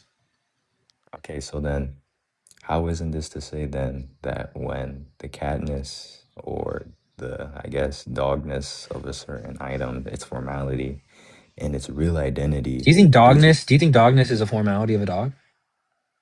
yeah, that's what it would be. You could say Wait, formality. wait, wait, wait. Is dog a definition that terminates into being prior to the intellect? I don't think a dog, a particular Oh, dog, is oh, a wait, wait, wait. Is definition. dogness a definition? Yeah, dogness can define a thing, yeah. Oh my gosh, this is just Yeah, dogness is clueless. a formal ratio. Yes, it's the same way as how rationality and animality are formal It's a what? ratios. It's a formal reason. Yeah, it's a formal ratio, meaning that is the aspect by which we consider a thing. So catness and animality are also formalities within an object. Okay, so do you think that a cat can be its ratio or its formal ratio? Yeah, I believe a cat, I believe anything which has formal identity is its formal identity. Like I believe like an object is, Does the cat have formal identity? yes, I believe that a Okay, cat is has it wait, formal wait, wait. identity. Is it identical to its formal identity? I believe that. I believe that a cat is its formal identity. Yeah, that's Okay, like wait, wait. implicit. So then when this guy defines a formality as a definition that terminates in a being, are you saying that a being terminates in a being since they're just the same? Oh, come on, be charitable. Obviously, he's saying Be that the charitable. formality. Answer the question. Bro, obviously, he's saying that the formality just is the object. Like it defines the He literally object. said it. Okay, so the object terminates in the Look, you just object. ask That's him, Scolo, gibberish. bro. When you said that formalities He def- terminate in a thing, are you saying that the object just possesses this said formality, this said ratio? Yes. Right. so So X, then, but you just told me X is X. Now you're saying X possesses X. That's gibberish. wait, What? hold on. This is the problem that I Yeah, have, right? This is why I came up. look, you just said the formality is the object or the being. Now you're telling me it possesses it. That's gibberish. Look, a formality is just really identical in the thing itself. A Like formality is really identical to the thing itself. yes, so like Mickey, Okay. let's say if he's a cat, his How is this relevant? catness, bro, because you're What? saying that there could, like, I'm just trying to give an example of how What? formalities could be. Gibberish. I'm just telling you how formalities could be the same in an object. Mickey, which is like a cat, he's one single thing, but his catness and his animality aren't two chunks like sitting next to each other in him. They're like really the same reality, but our minds could just grasp that one reality under different angles. So the distinction only happens in our mind. But you're saying though that even prior to the intellect, that these formalities are differing within Wait, nature. wait, wait, wait, wait, wait. You know, like the distinction is not posterior to the intellect. I'm sorry. The distinction is prior to the Yo, intellect. if you guys are gonna just debate on my panel, like No, dude, I was just trying to Justin, address what you were are saying. you slow? Bro, I was just trying to address what you were saying. Look. Hey, Well, you're not two things addressing that what are I was formally saying. distinct are formally distinct prior to the act of understanding. Yes. Justin's gibberating. No, Justin, get off Justin my isn't panel. gibberating. He just said one He thing. is. He's not. Justin is gibberating because he said X I've possesses understood. Y and X is Y. If he That's was gibberish. gibberating, I wouldn't even be able to correct him. If he was Scoto, gibberating, I what is wouldn't X? understand anything he's saying. Oh, he is. I don't I know you're correcting I him don't because he's believe wrong in and he's an the idiot. I But don't believe calm in the down. Don't overtalk the host. Scoto, what does it mean for a being to wait? Hold up. What does it mean for a being to possess itself? Go on. Uh, I why know. are That's you what I said asking when I that? heard that gibberish. Why Oh, are you because you said asking he's that? not. Because you said he's not gibberating, but he said that a thing possesses itself. But I said that's Because gibberish. a formality, like, okay, so if a formality is identical to the thing, what does that? What do you think that means? Do you think that means? It Okay, so is its if an object definition. if Its an object essential possesses definition. some formality, do you think that means that the I mean, object you're possesses asking the me object? questions that has nothing to do. Well, look, the reason I'm interrupting you is because you're just asking me questions. You're not actually addressing what I'm saying. Because your question presupposes that when we say that if an object like has a formality or possesses a formality, and that the formality is identical to the object, then therefore the object possesses the object. That's literally transitive property of implication, bro. Yeah, transitive property would apply if they have identity in the same way, but obviously a formality has formal identity, and obviously the Okay, so object so has is the real formal identity. identity distinct from the real identity? Yeah, Okay, and you believe they're really distinct. no, just because I say they're distinct Wait, doesn't mean are they're they really formally distinct. distinct? They're really identical. They're formally I- distinct. oh, okay, so a real identity is formally distinct from its formality. The formality of the object is formally distinct from the formality. Wait, the formality is really distinct from the Yeah, what? so the formality, so like for example, the formality God is formally distinct from the formality goodness. Okay, but look, I'm talking about there's some real object, okay? That's what we're talking Okay. about. I'm saying is the real object formally distinct from its formality? Because you remember you said that you Is the said the real transitive property object of formally wait, bro. distinct? Oh my gosh. Yeah, but hold The up. real, You said I the don't. It transitive doesn't even property of make implication. sense. Oh my It doesn't even gosh. make sense to say a real object is formally distinct Am from I its allowed to formality. speak or are you gonna keep interrupting me? Yeah, go ahead. Thank you. So when we're talking about transitive property, and you're saying that would only apply if they're what? Identical, correct? No, that's not what I Wait, said. So what did you say? What's a condition for transitive property? transitive property is only going. It's only going to apply if they have identity in the same sense. So if I say Oh, like okay. Well, X, we'll stop. I or understand. in the You're same going to give an notion, example. Okay. In the same idea. in the same notion. What's a notion? Notion is essentially like a sense. Is essentially a sense. What is it? A sense? What is that? Like, I mean, I can give like a A concrete example. sense. No, I don't. I'm not. I mean, you can give me. I'm saying what when you say a sense, what is that saying? If it's not saying idea, because what I take a notion to be is an idea. Okay, sure, we can say an idea. Okay. So when you say that transitive property only applies if they're in the same idea, right? Well, if they Is that have to the say same, home? if they have identity in the same way, or in the same You idea, said I guess. if they have identity in the same idea, right? In like if they fall under a univocal concept of identity, then yeah. And that's to say what? Oh my God, bro! That's to say that when you say that they have Well, identity, bro, this is just so corny. identity means the same thing. So if I say X has some identity and Y has some identity, they have identity in the same way. Okay, but So you saying the same if way is going identity, back to what you mean by saying in the same way goes back to what we said about sense. You're just literally saying, oh, sense, way. It's the same. But I'm saying what does that mean? You're not actually giving me what this is saying. You're just literally yeah, gibbering. I already said that they fall under the same concept, a univocal concept. Okay, and you reduce that into saying under the same way. But what does that mean? Are you saying the same idea? Yes, these are all convertible. Oh, okay, beautiful. So, real identity is not identical to the formal identity in idea, correct? Yeah, Are they distinct in idea? yes. And what do you take an idea to be? Like the concept under which they fall under, like real, like so. If I say that, Concept which they fall under. yeah. So if I So say they're that, distinct like, because why? One yeah, lacks the other. I got you. So if I have an object No, that was P, a question. That was a question. what was the question? Yeah, is it because it lacks the thing that the prior subject like X falls under, like the concept it falls under? I have no idea what that means. It's because when I say identity, Wait, you when said I you don't know what it say means. Can I explain what I mean? no, just let me. I will answer your question by I'll You just answer said you your don't know what I question. mean. I will answer your question, whatever What whatever question? it could The question you possibly don't be. know. You don't know Whatever it could whatever- possibly be, I'm about to answer it. Go on, bro. Okay. So obviously if I say like bat Oh my gosh.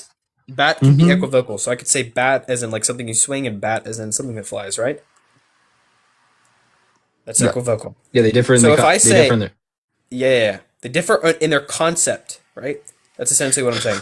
So if I say X has identity and Y has identity, if identity is equivocal such that X has formal identity and Y has real identity, then obviously the transitive property cannot apply. Okay, do you think this is good? Okay, remember what you said. You're gonna answer whatever my question could possibly be. Do you think that Yes. answered my question? I dumbed it down, yes. Okay. This answers my question supposedly. How does that have anything to do with whether or not the distinction is rooted, theology proper, of course, in someone or one thing lacking something the other doesn't have? How does that Because answer my question? because supposing that like the identity of X lacks in something that the identity Y has, then they would be equivocal, which is why I said if they are Okay, equivocal, wait. No, I know that's what he said. Look. Is one distinct from the other because it lacks formal identity? Hence, one notion that one has that the other doesn't. if X has Uh, formal identity and Y has real identity, then yes, they're distinct in identity. oh, wait. What type of identity? Well, they would Real be and formal. really identical, formally distinct. Okay. Oh, okay. So they're formally distinct. Beautiful. What you just told me is that something that has a real identity is formally distinct from something that has a formal identity. GG's, you just conceded my point. Now there doesn't need to be two things that have formal identities that are formally distinct. GG's. Yeah, but you Man, can't have nice. something Nice job. Nice sure, job, sure, man. sure. Sure, but you Sure. can't have Okay, go. something be really distinct from a formality and be the same being, like terminating the I same mean, being. you just conceded the point, though. I don't know what point I conceded to. I'm fine with The conceding to point, that point. you're. I'll read it. Let me see if I still have this. Hmm. Something with real identity and something with formal identity cannot terminate within a single thing. There's some essential definitions. It's impossible for an object to distinct formally, distinct something that has. Okay, do you remember when you told me that I think it was your premise one of one of your arguments? I didn't write it down, but what you said was a formal distinction basically necessitates there be two formal identities that are distinct. Yeah. Okay, so you just told me that something that has real identity is formally distinct from something that has formal identity. That's a Wait. concession to have. Didn't I say? I literally gave this example earlier. So the formal okay, so the formal identity God is formally distinct from the formal identity goodness, but they both terminate within one thing. Are they both formalities? Is what both formality? The God, formality God and good, God and God and goodness. goodness, yes, they're both formalities. So how is that relevant to my point when I'm talking about one thing that is and Because one thing that look, isn't? they really Oh terminate my! in the one object God. Okay, How is it because possible for somebody not chalk this hard? Yeah, I know they both terminate in the one object. That goes back to what you said about something with real identity and something with formal identity cannot terminate within a single thing. When you're talking about one possessing formal identity, one not. I'm because saying what, because what? I don't care why because I already accept this. Listen to what I'm saying. When I'm asking you if something that only has real identity is formally distinct from something that just has formal identity, and you say yes. no. Therefore, oh my good, you just could yo. You just told me that the thing. Relax. What do you mean, relax? You just backtracked. You just conceded that point and then backtracked. That is not mutually exclusive with what I just said. Wait, okay. Did you tell me that this X that has real identity is formally distinct from this Y that has formal identity? Well, X would have to have formal identity.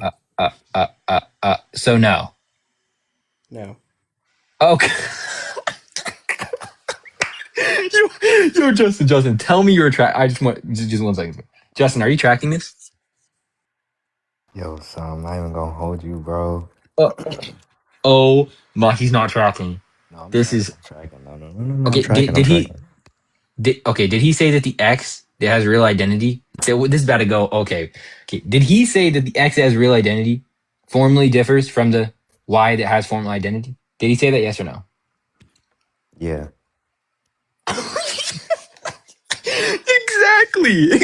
Exactly. This guy just backtracked. He just completely lied. Holy, this guy literally just said, no, I did not say that. He literally verbatim said that. No, bro, no, hell nah. Hell nah.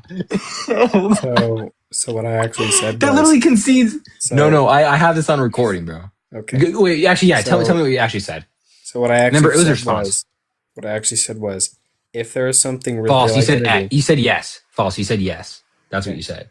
what I actually said was, if there is something with real identity, and it has a formal, like, okay, so if there are like two things within this real thing, and each of like P and Q, okay, so if P and Q are formally distinct and exist within like some real object, and P and Q are like, obviously it's just, I just said they're formally distinct, but they're really identical to the real object, right? Yeah, sure. They're really identical to the Okay. real object. Sure, They're bro. Go on. formally Like, distinct. They're formally distinct from the real object.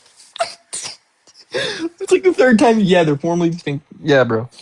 Please just tell me what. This is not what you said. Yo. This is what I said. I literally gave the example Oh, earlier you when I said, this is what I said. I gave remember the example goodness earlier. in God. Goodness in God, right?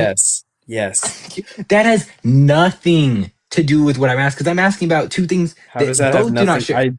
Because how does God that and have goodness are nothing to both do? formal identities. In this case, X and Y are not both formal identities. Literally has nothing. I It's literally just said X and analogous. Y are formal identities. No, what you said was X is real identity. Maybe I said no. I didn't even say that. I said there's some P and Q which are formally distinct, which means P has formal identity, Q has formal identity, and they This is terminate the within one craziest shit. object. Oh my God. Yo, this is just like blatant lies at this point. I don't even know. Why should I even engage with this guy? Literally just, okay. Oh my gosh. Whatever Okay. backstory you want, man. Okay, well, I guess we'll just, okay, look, I'm going to go back to the original point I was making, just so we can get this very clear. X has real identity, and by this, we're just saying being. Okay, we're going to have to go all the way back to this. This is hilarious. X has real being, okay? It's just a real identity, being, okay? And there's some definition, right? Or what will you take to be a definition that terminates in a being prior to intellect? Is this thing distinct from the being? You said it's really identical, correct? Yeah. Okay, beautiful. Now, is it formally identical? No. Okay. Is it formally different? Yes. Oh, okay. The X. Okay. The X that has real identity, okay, formally differs from the Y that has formal identity. Keep going. It's a question. I'm asking you. That was a statement. But it was rhetorical, bro. You can have rhetorical, bro. You know, you can have statements that are rhetorically posited as a question. Same way if I say, it wasn't very clear. The Father is the Son. I mean, yes. I'm sure you can.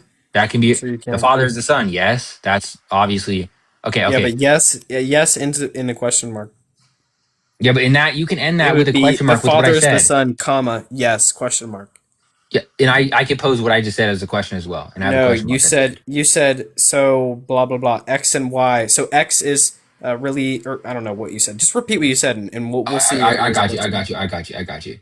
You just said X is really identical. You did not say sorry, you just said. You did not say you just said. Oh my. You made it. You made a proposition. You made a statement. Said really. Sure, whatever. I'm posting this. We can check. You said X is really not identical. Or sorry, you said X is really identical to this Y. X is just a being, just real identity. Y is a formal identity. You said they're formally distinct, but really identical. Yep. Okay, beautiful. So that means that two things, right? Wait, do you agree with that? Oh my. Do you agree with that? Yes, I literally. Okay, bro, okay, that's right. awesome. Okay, so two things. Wait, hold on. You interrupt me. I'm questioning. Because earlier, my interruption. Okay, no, Scoto, I'm not letting this. I was talking. You said, "Do you agree with this?" Mid sentence, literally mid sentence. You said, "Do you agree with that?" Mid sentence. I said yes to answer your question to be charitable. Then you started talking. Oh my! Earlier you said a formality and its being are really distinct. Actually, never said that. I said that in the case of the essence. I literally wrote it down and you agreed with it. No, I'm not going with you. We'll see that. I posted it in the comment and you agreed with it. I said the real identity. No, I didn't. I said the real identity of the essence. No, I'm not going with you. You did say that. No, I didn't. You guys are lying. This is Scroll up. hilarious. All right, scroll up in the I comments. see. Scroll to the comments. Okay. Okay. Scroll to the comments. A being Yep. and its So formalities if you are really distinct. yeah. So look, No, look. I You said no. I said hold on. You no. said What they I said can was be. their form. You said they can be. Wait, saying they can be is just saying that they could, prior to intellect, be dissimilar. That's all that's saying. That doesn't mean Holy. they are in the If you case of the say, Father. Wait, that you doesn't mean they say, are the case. Scoto, why are you? Yo. I don't want to drop you, Scoto. Let me speak and make my point. Me saying they can, all that's saying is that prior to intellection, they could be dissimilar. That does not mean that when I'm talking about the essence having real identity, and the energies having what's it called? Formal identity. That does not mean that by necessity they're just really distinct simpliciter. What it does mean is they I didn't can say be that. formally. Okay. What's the issue with the essence not possessing formal identity The but being issue, formally? all right, awesome. So the issue is I stop that interrupting you again. By the way, I'm you just just going to interrupt asked you on me a that. I'm just going to question. interrupt you. No, wait. I was mid asking the question, but sure. Just want to mention that. Good job interrupting me for about the 20th All right. time. I'm not muting So you though, because okay. So you agreed with me when I said that a formality and its being are formally distinct, are simpliciter. Okay. Then you said that they can be really distinct. yes, that's because I believe that a formal distinction entails a real distinction. Yes. Did I not What? tell you that I hold? You said that too. I never said a formal distinction entails a real distinction. I said a formal distinction is a distinction in reality. That means a relata is in Wait, but reality. do we not That doesn't agree mean that it's between two wait, do really we not distinct things. agree? Wait, do we not agree that a real distinction is a fundamentum in re? Yeah, we agree with that. How does that entail a Okay, distinction? does a A formal distinction distinction have a between two fundamentum in really re? distinct things. Wait, What? a real distinction. Wait, a real distinction is a fundamentum in re. A real distinction is a distinction between two fundamentums in Ray. So wait, two A foundations in distinction reality? in That's just gibberish. Two a foundations. distinction in reality. That doesn't mean that that does not entail a real distinction. Okay, wait. When I said that a real distinction is a lack of identity prior to intellection, what did you say? A real distinction. Yeah, I disagreed with it because then I said that would mean that like Okay. that So would when mean I that say they can be really distinct, okay, beautiful, dude. You're just It's crazy how people can misunderstand a point this major. When I gave you that definition of really distinct, okay, that means that's what I'm taking real distinction to be. And I tell you, right, that yes, they can be really distinct. Does that not mean that they can be lacking of identity relative or indexed to prior to intellect? So just to So clarify. So just to clarify, would that mean that like so let's say y is a real object and x is formality of y. Would that mean that it's a formality of Y? yeah. Would that So mean it's a that definition that terminates in the being prior to intellect of Y? What does that mean? that means that it's like what do you mean? You said We're a both definition using that the word terminates formality. of the wait, you said a definition that So terminates in the being. it is What does it really mean? identical with y. Oh, okay. So the formality of Y is really identical to Y. Sure. Yeah. So how can the formality of y? You just said this. How can the formality of y be really identical with y and be really distinct with y? I asked you how? I'm asking. That's a And I contradiction. That's a told P you and not because P. no, it's not That's a because P and not P. no, it's not because That is a no, the P and reason not it's not. P. Can I speak? Yeah. Okay, that you said it's not a P not P four times. That's fine. That's fine. Thanks for letting me speak. The reason it's not a contradiction is because when I say, like I defined earlier, there's a real distinction. I'm just saying there's a lack of identity prior to intellect. Now, when I say they're really identical, what I am not saying is that there is not a lack of identity prior to intellect. It would be a contradiction if I was affirming the negation, right, of the affirmative in the same sense, but I'm not doing that. What I'm saying is that they're materially identical, okay, but they do lack identity formally prior to intellection. That's why it's not a P not P, because like I said, I'm not affirming the negation of the affirmative in the same sense. So yeah, I didn't understand any of that. It sounds like Okay, I'll repeat it in slower terms. I got you, man. Okay, no, that's fine. I know you weren't tracking that. That's cool. The reason it's not a contradiction is because when I say they're really distinct, I'm saying that they lack identity prior to intellection. When I say that they are really identical, I'm not using the inverse of that. What way are you going to interrupt me again? I just was wondering. Sorry. Yeah, it was. Okay, let's go. Yo, you're funny. I'm not gonna lie. Okay, yeah, go on. I respect that. Yeah, you can go on. Go on, bro. I So respect that. okay, Honestly, that's so fine. if there's two formally distinct things and those things are really distinct, There's two form. Well, if by real distinction you're taking my view, yeah. Well, it would employ a real distinction. Yeah. okay, then what's the point of even utilizing the formal distinction if you could just do the exact same thing with the real distinction if it's That's not my. entailed? I don't believe there. Well, no, I believe that by a formal distinction, a real distinction is entailed. That doesn't mean by a real distinction, a formal distinction is entailed. Because you can have a real distinction that's not in formal notion.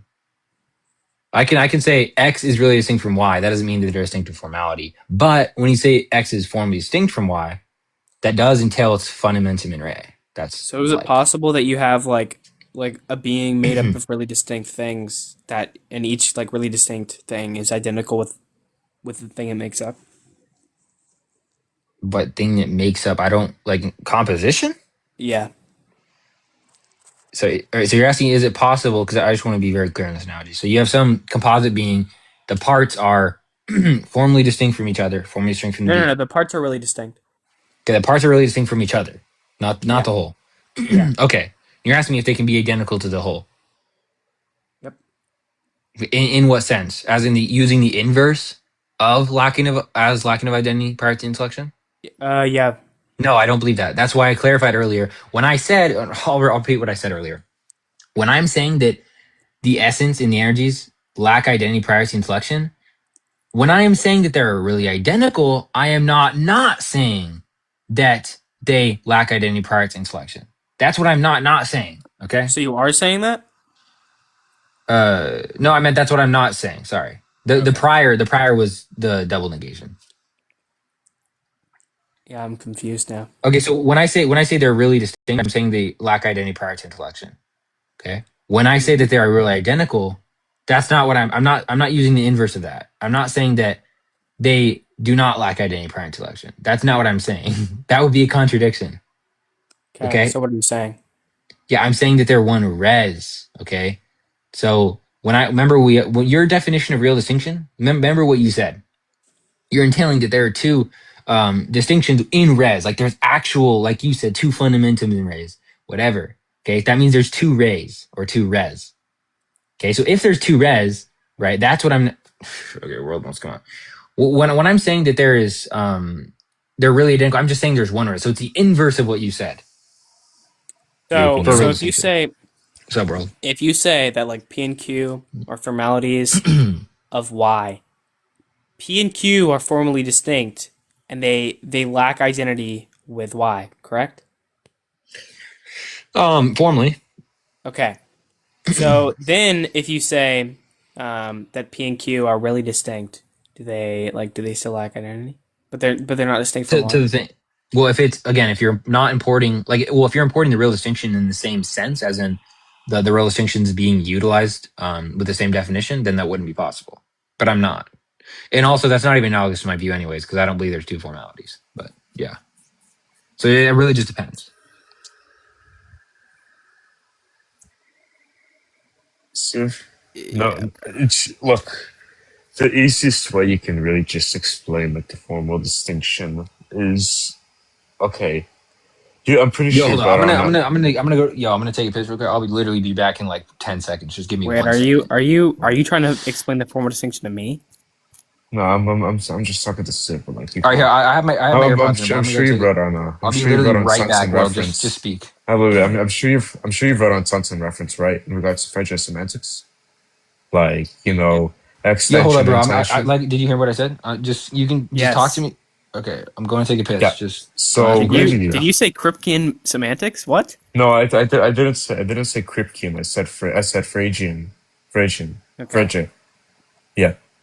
Look, basically, in regards to intention, all intention, just to note, is like the given variation of content under one reference. So, like, if you pick an apple, the content of that apple can either vary depending on like either green or red, whatever. That's really contingent on the intention of the apple, or in which the sense which you pick out the apple. But Wait, hold on. huh? So yeah, I feel like an apple being green or red, like that's like a real distinction. Yeah, I know. I'm just trying to pick out any given quality, which can be used as analogous to distinguish like two intentions of an apple.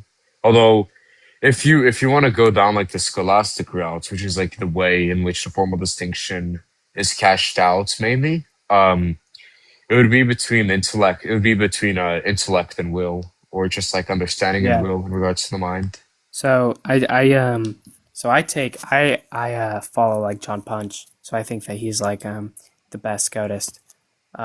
And Oh, he that's based. Oh, that's yeah, so based. he believes that each formality has to fall under a univocal like each formally distinct thing has to fall under a univocal concept of I don't essentially just like Oh yeah, formality. yeah, So yeah. I know what you're talking about. Yeah, I agree with that. Yeah, yeah. I only think the formalities are Wait, just but you just intelligible aspects. disagree. You just disagree with that, Scoto.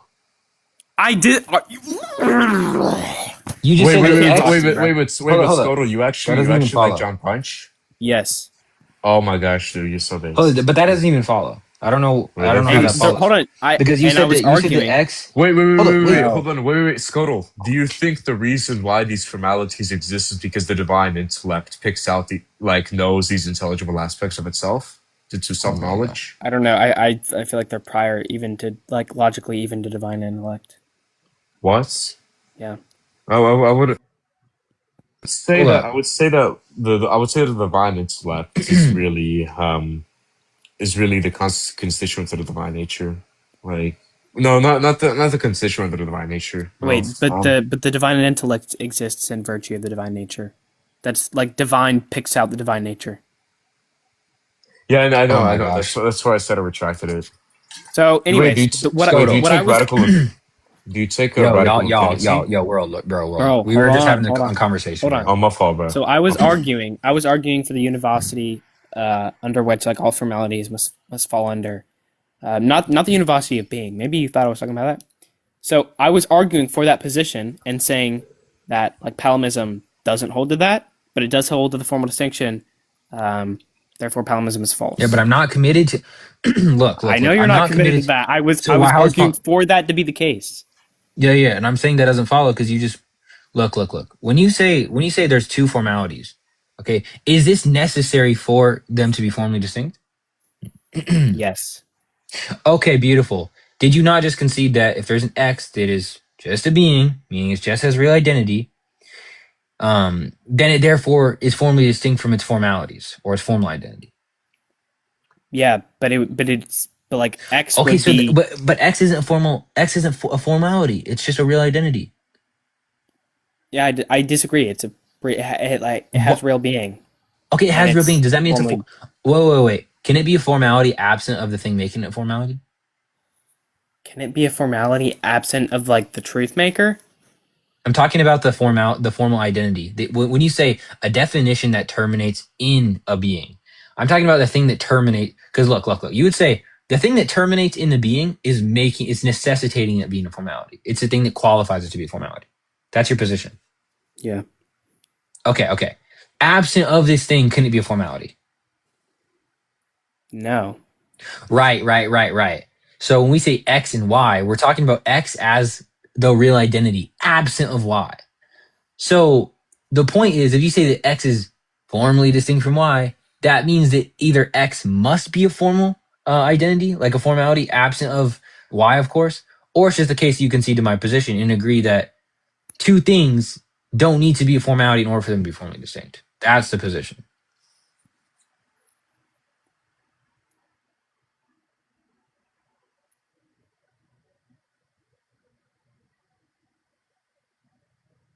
So, would you then concede that like the being, the thing that like each formality terminates in, is really distinct from the, or what would you then think this that it's really distinct from its formalities, or that it's formally distinct?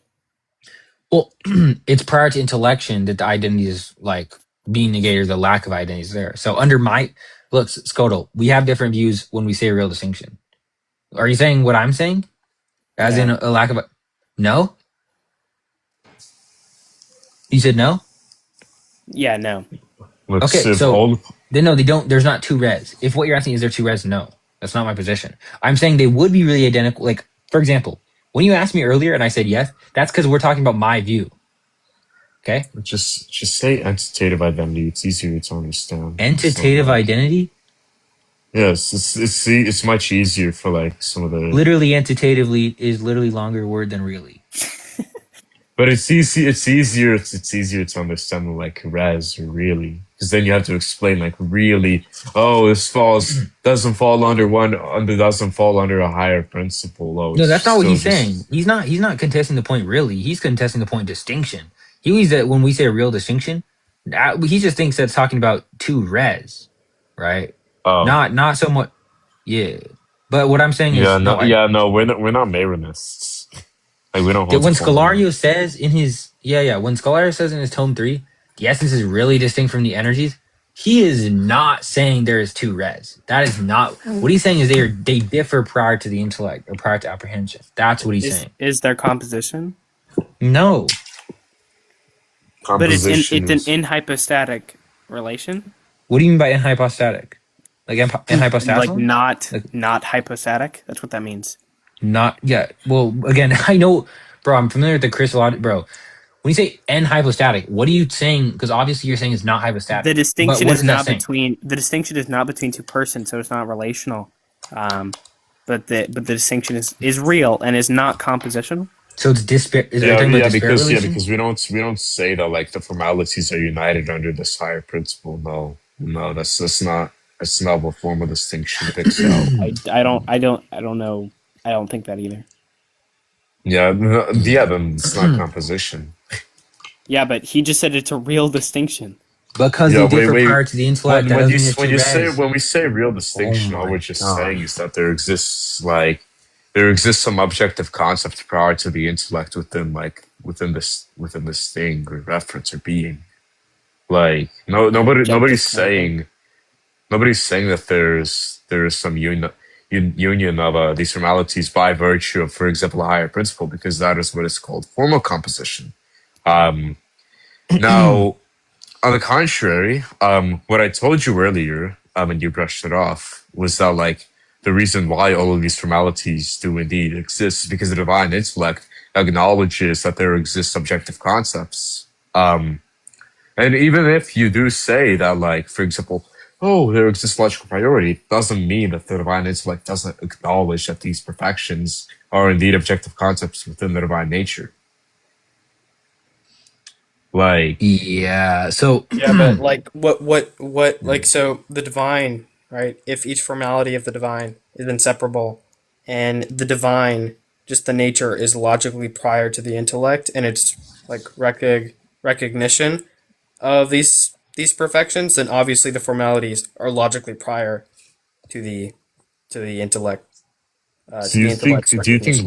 do you think logical priority means real priority? No. Okay, then why are you bringing up logical priority? Because like Because you said the reason why they because exist. wait, hold on. When it's good world. Just try not to interrupt him. okay, yeah, when just when you have the differentiation of these perfections, obviously that comes obviously that the differentiation of these perfections comes logically posterior to the divine intellect. I don't think they're different. I don't think they're differentiated. I just gave my arguments why they don't. I don't think these perfections are differentiated logically prior to divine intellect. Okay, so the divine intellect is divine by virtue of the divine nature, right? Correct. Okay, and so therefore the divine nature exists logically prior to the divine intellect, Sure. and the divine nature is formally composed. What? No, I never said that. Yo, bro. Like, dude, I'm not even kidding, bro. I gotta go to bed soon, so like, let's go to like present. When I say okay, so we're past Yeah, all I'm that. gonna Okay, hop off. I gotta go to church tomorrow. Peace all right, out. bro.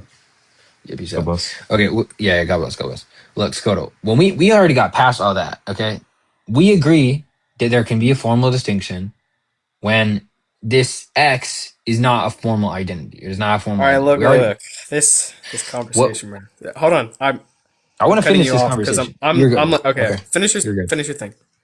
Very good, bro. You got that. All right. Do you have like a Discord? Do you have like a PDF of just like scholastic terminology, Palmite terminology, just just scholastic terminology you can give? What do you mean? What do you mean? What do you mean?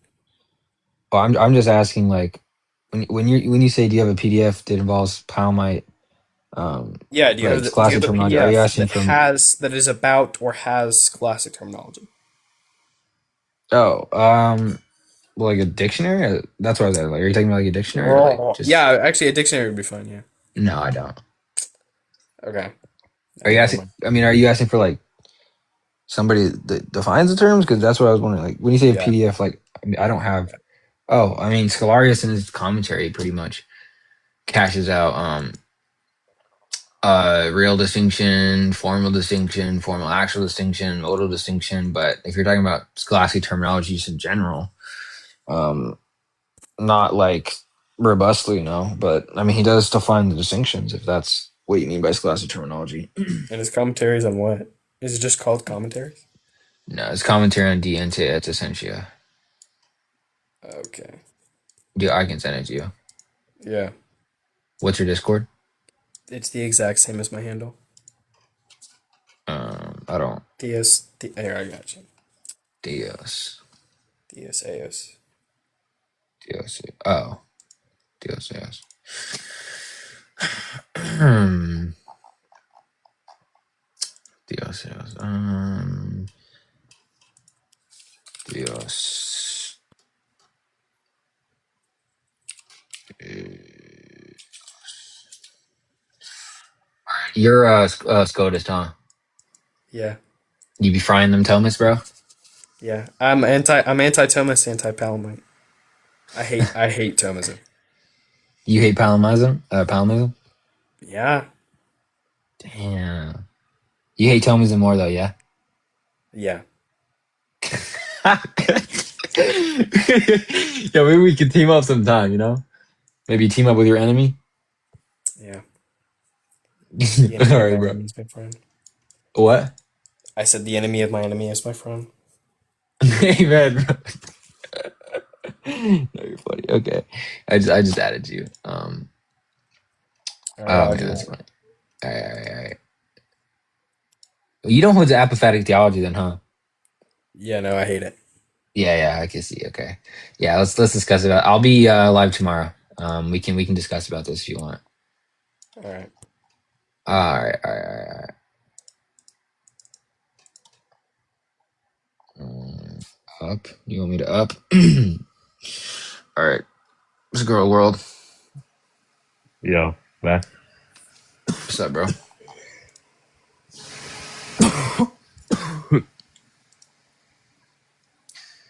Wait, how do you know Justin? Did Justin? Wait, did Justin say he like told you about me or some shit like that?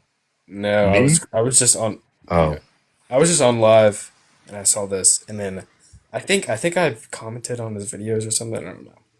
By the way, how do you know Ty as well? Ty? Well, no, I Yeah. was asking you if. Hold on, one thing. Bro. I was asking you. Justin said that this is the Civ he was telling you about. Yeah, I think I was in another. I think I was. I don't know. Maybe he was watching a debate with me or something. And I go in like Orthodox lives all the time. I think I win, but you know. You think you win? Yeah, All I right, bro. think I win.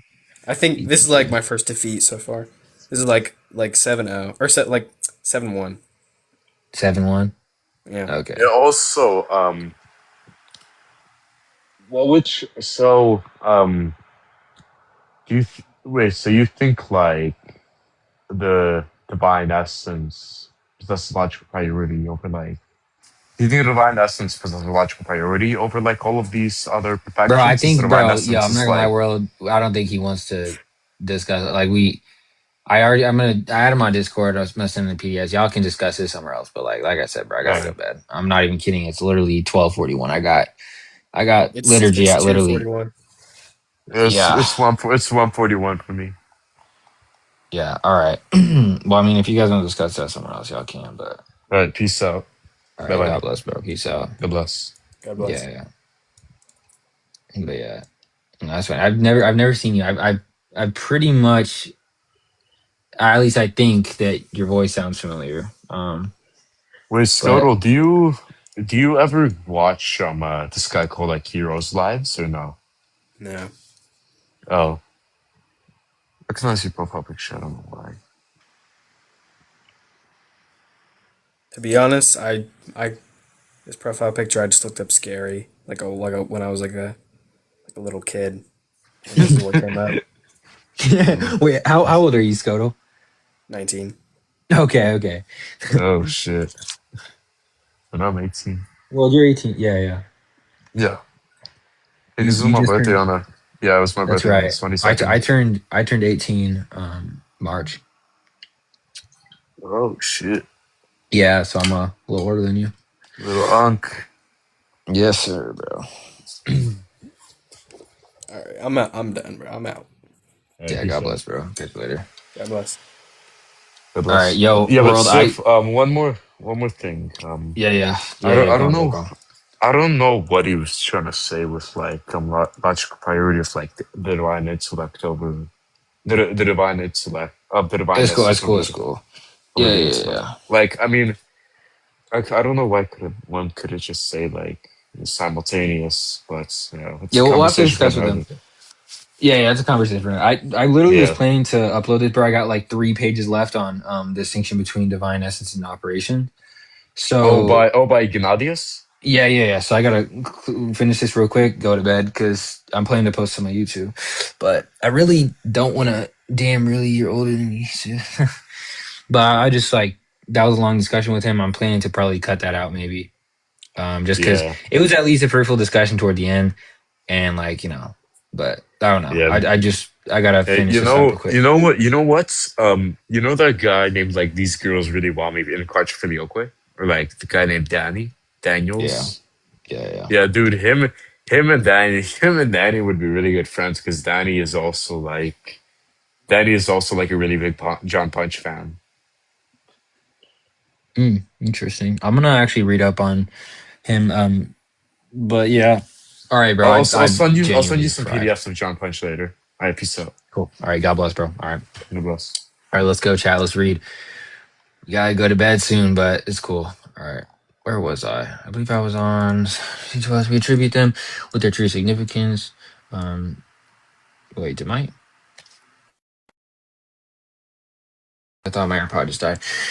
And they are much more truly present in him as incomparably more actual, sincere, and perfect. And why should we consider wisdom, goodness, and power and such? God is a unity and supremely, but also most truly and actually.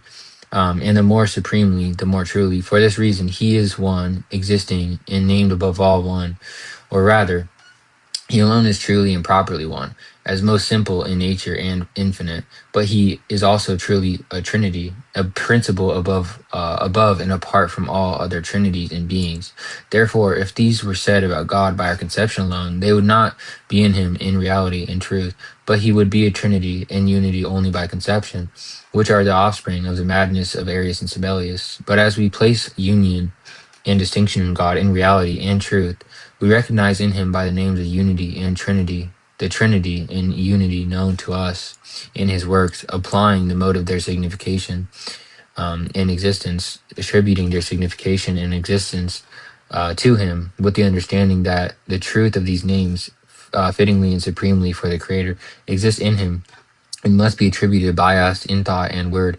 Thus, we praise him with the names of other perfections, recognizing him as full of all perfection in himself, eternally fitting for God, and the source of these for others created by him, as they could participate in the Creator's goods. Therefore, with such preeminent distinction, we attribute the proper truth in these names, different in each, to God. We call him wise, good, powerful, and so on, not as having these incidentally, but being wisdom itself, goodness itself, and power itself. Sometimes we reveal, with additions, as much as possible, such preeminence, for each creature has power to exist and do anything appropriately to its nature. and is called powerful in this respect, but there is no absolute power, nor is it called so, for it is not powerful for everything, nor does it have invincible and operative power for what it is made for. But knowing God alone as truly and properly powerful, willing to express the reality and truth of the name by the word, we call him Almighty and infinitely powerful. And likewise, not only good, but all good and super good, as he is truly powerful and good. And we attribute the reality of these names understood by us practically to him. For this reason, by such additions, we conceive and confess with the mind and tongue the preeminence and excellence of his goodness and power, not diminishing the reality and truth signified by these names, but rather trying to magnify it as much as possible. Should we consider the other names we attribute to him by the account of the perfection or operation? His very essence, which these names must be attributed to, being infinitely beyond every essence, we do not call anything separate from the truth known to us in beings by this name, but we only call it super essential, indicating by this addition only the preeminence of the truth in reality which is present to us by this name. Since it is not sufficient for us in precise and effective theology to praise God with affirmative names alone, as there are few such names that are deceived from the perfection or derived from the perfections of beings, rightly attributed by us to their cause with supreme preeminence, we rather praise him also with negative, or more precisely apophatic names, thus weaving the breadth of true theology as much as possible. We call him eternal, distinguishing him from those bound by time, and infinite, distinguishing him from the finite, and incomprehensible similarly, and so forth.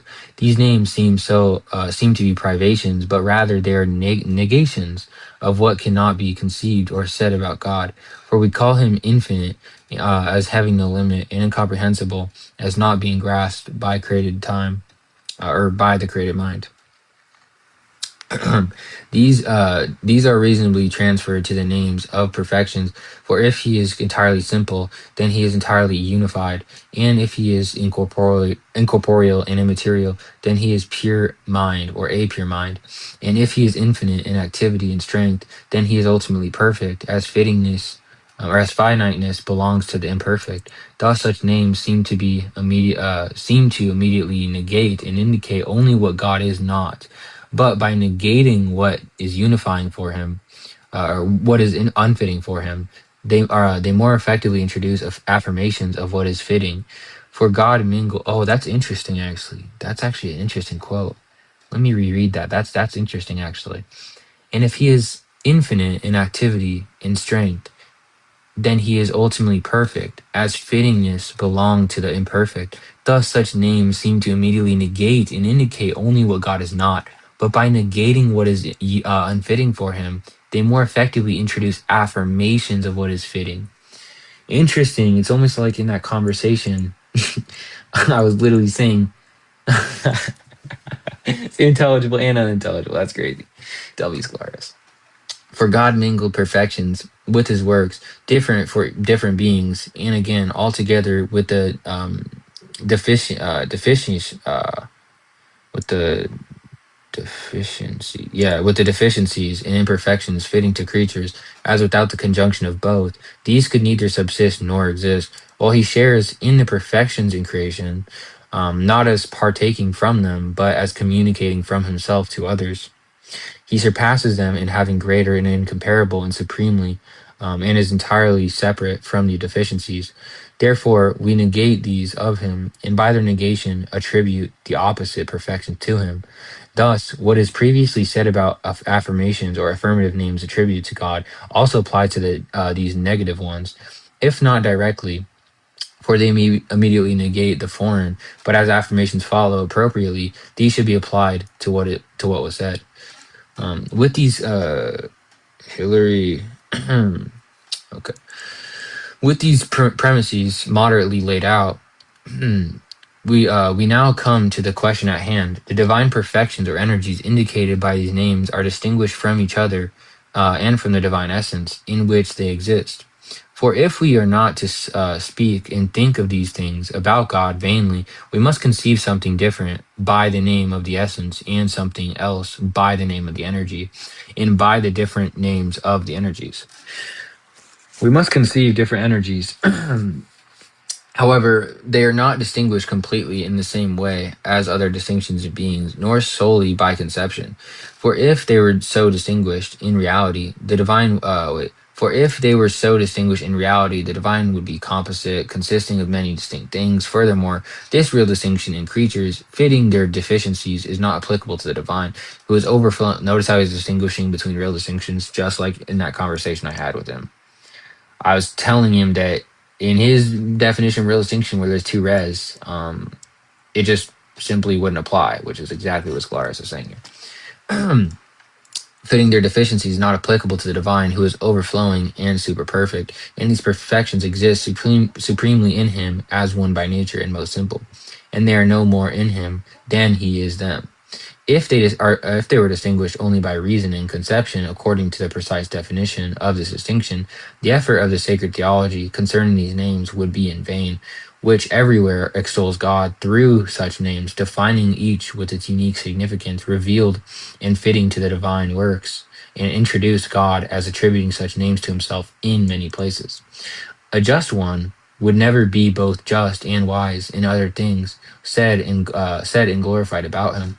Assuming human reason seizes entirely in terms of either existing or conceiving such things, just as Peter would never be both subject and predicate simultaneously, nor genus and species, which exist in the mind and become by the mind's power. They're called conceptions and secondarily intelligible, just like what I was saying in that conversation. Secondarily intelligible aspects are things that are actually formally grounded in the mind, or simply grounded posterior to intellection, like I was saying, which obviously is talking about conceptions or concepts. Because they're added to thinking, and just as it is carried towards its corresponding intelligible, so is conception towards a thought about the intelligible, not considering the thing itself importantly, but what kind of meaning the thought about it has. Thus, it is dividing into four by those precise in such matters: primary and secondary conception. Literally what I was talking about with him. Crazy. Each in these, and bro said, what does that even mean? Like that's gibberish. Each in the concrete and by abstraction. Therefore, the study of such conceptions is not immediately the knowledge of beings, or the intelligible and the truth in them, but a tool for such knowledge and a method wisely ordered for how to discover the truth in beings and demonstrate it to others. Therefore, we should rather honor God with silence than extol him with such names conceived by us, the least touching him, really, not having nor able to show any truth in him about him, composed and distinguished by our conception alone. Otherwise, such conception has no place in God. These apply to parallel and different, all leading to one genus, and their applications and distinctions. But God is neither under any genus, nor is he a genus. If the name of justice or philanthropy signifies something real in God, and is placed among those partaking appropriately to their nature, therefore signifying in such a way, with the greatest preeminence as said, thus more signifying suitable works fitting to God, how could they not differ in work and truth about themselves? And how could not something else be considered to exist and be by philanthropy, and another by justice, and similarly with others? If they thus differ among themselves from the divine essence, in which and about which they are said, how could each be considered different in work and truth? For if we do not plainly praise God as philanthropic, also calling him just, these are fitting to God as such, needing to be and having all these. Hence we do not consider these incidental or sometimes existing, sometimes not in him, but we think of God as separate when considering his being, just as philanthropic when considering his divine energies and perfections, and in unity we truly and practically conceive something real corresponding to each name. The divine philanthropy is not without justice, nor is justice without philanthropy, and wisdom is good, and goodness is wise, and similarly with others, due to his supreme perfection, simplicity, and infinity. Each has its own true account, signifying what it is, and with each account corresponding to something real in God, the accounts are varied. Interesting, interesting. Hence, we speak distinctly of his justice and philanthropy, distinctly of the rod and staff, as the divine David said. Therefore, we pray not to be judged by divine justice, but by divine philanthropy. As each is something different in God in itself, hence performing different works externally, just as nature and will differ in God. Thus, the divine nature's works are the persons begotten from God and the Father inherently and co-eternally within him, or with him. And the works of his will are creations of one will in three persons and one creator of creations, the three persons being one God. If nature and will were completely the same, distinguished only by our last created conception, we would vainly demonstrate the persons begotten from the Father, differing from the creations as begotten from the divine nature, and those from the divine will.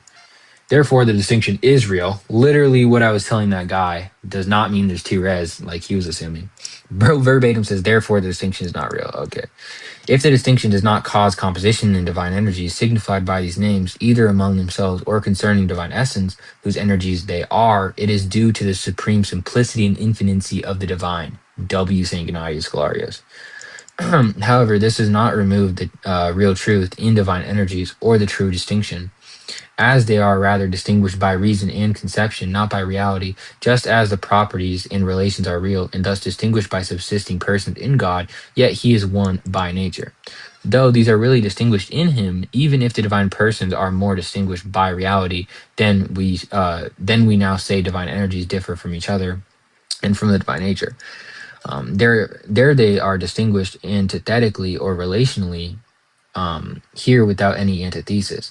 If divine energies are not things as the three persons are, if the divine energies are not things as three persons, they are something of the thing and in reality.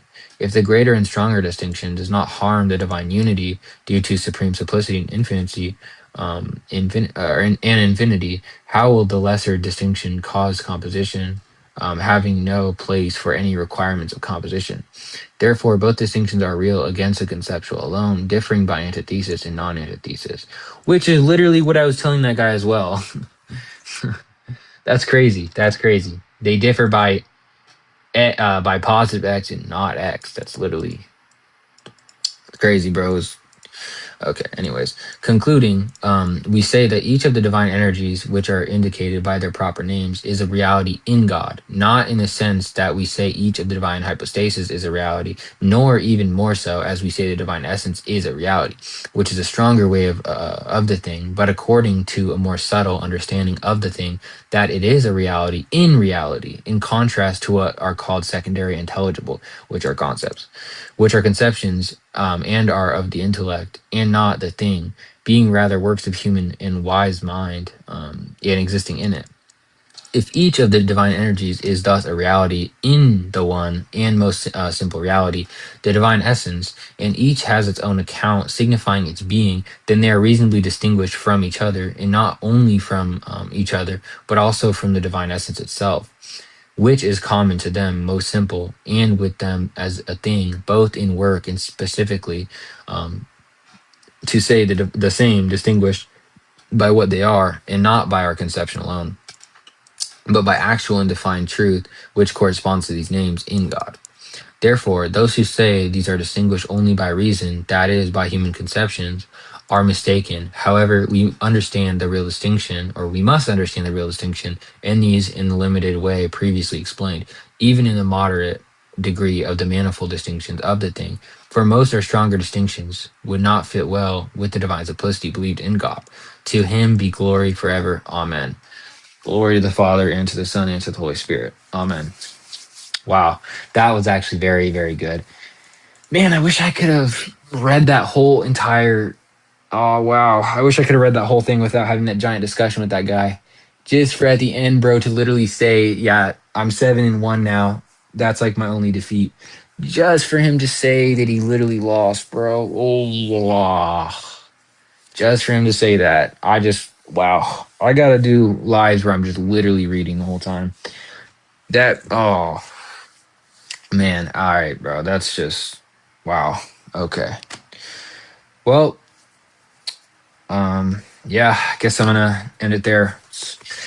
Wow. Say a little prayer before I, go to bed. In the name of the Father, and of the Son, and of the Holy Spirit. Amen. O Lord Jesus Christ, the Son of God, for the sake of the prayers of the most pure Mother, of our holy and God-bearing fathers, and of all the saints, have mercy on us. Amen. Glory to thee, our God. Glory to thee. O heavenly King, Comforter, Spirit of truth, who art everywhere present, fill us all things, treasury of good things and giver of life, come dwell in us and cleanse us of all purity, and save our souls, O good one. Holy God, holy mighty, holy immortal, have mercy on us. Holy God, holy mighty, holy immortal, have mercy on us. Holy God, holy mighty, holy immortal, have mercy on us. Glory to the Father, to the Son, and to the Holy Spirit, both now and ever, and to ages of ages. Amen. O Holy Trinity, have mercy on us. Lord, cleanse us from our sins. Master, pardon our iniquities. O Holy One, visit and heal our infirmities for thy name's sake. Lord have mercy, Lord have mercy, Lord have mercy. Glory to the Father, to the Son, and to the Holy Spirit, now and ever, and to ages of ages. Amen. Our Father, who art in heaven, hallowed be thy name. Thy kingdom come, thy will be done, on earth as it is in heaven. Give us this day our daily bread. Forgive us our trespasses, we forgive those who trespass against us. And lead us not into temptation, but deliver us from the evil one. Glory to the Father, to the Son, and to the Holy Spirit, now and ever, and to ages of ages. Amen. All right, God bless everybody.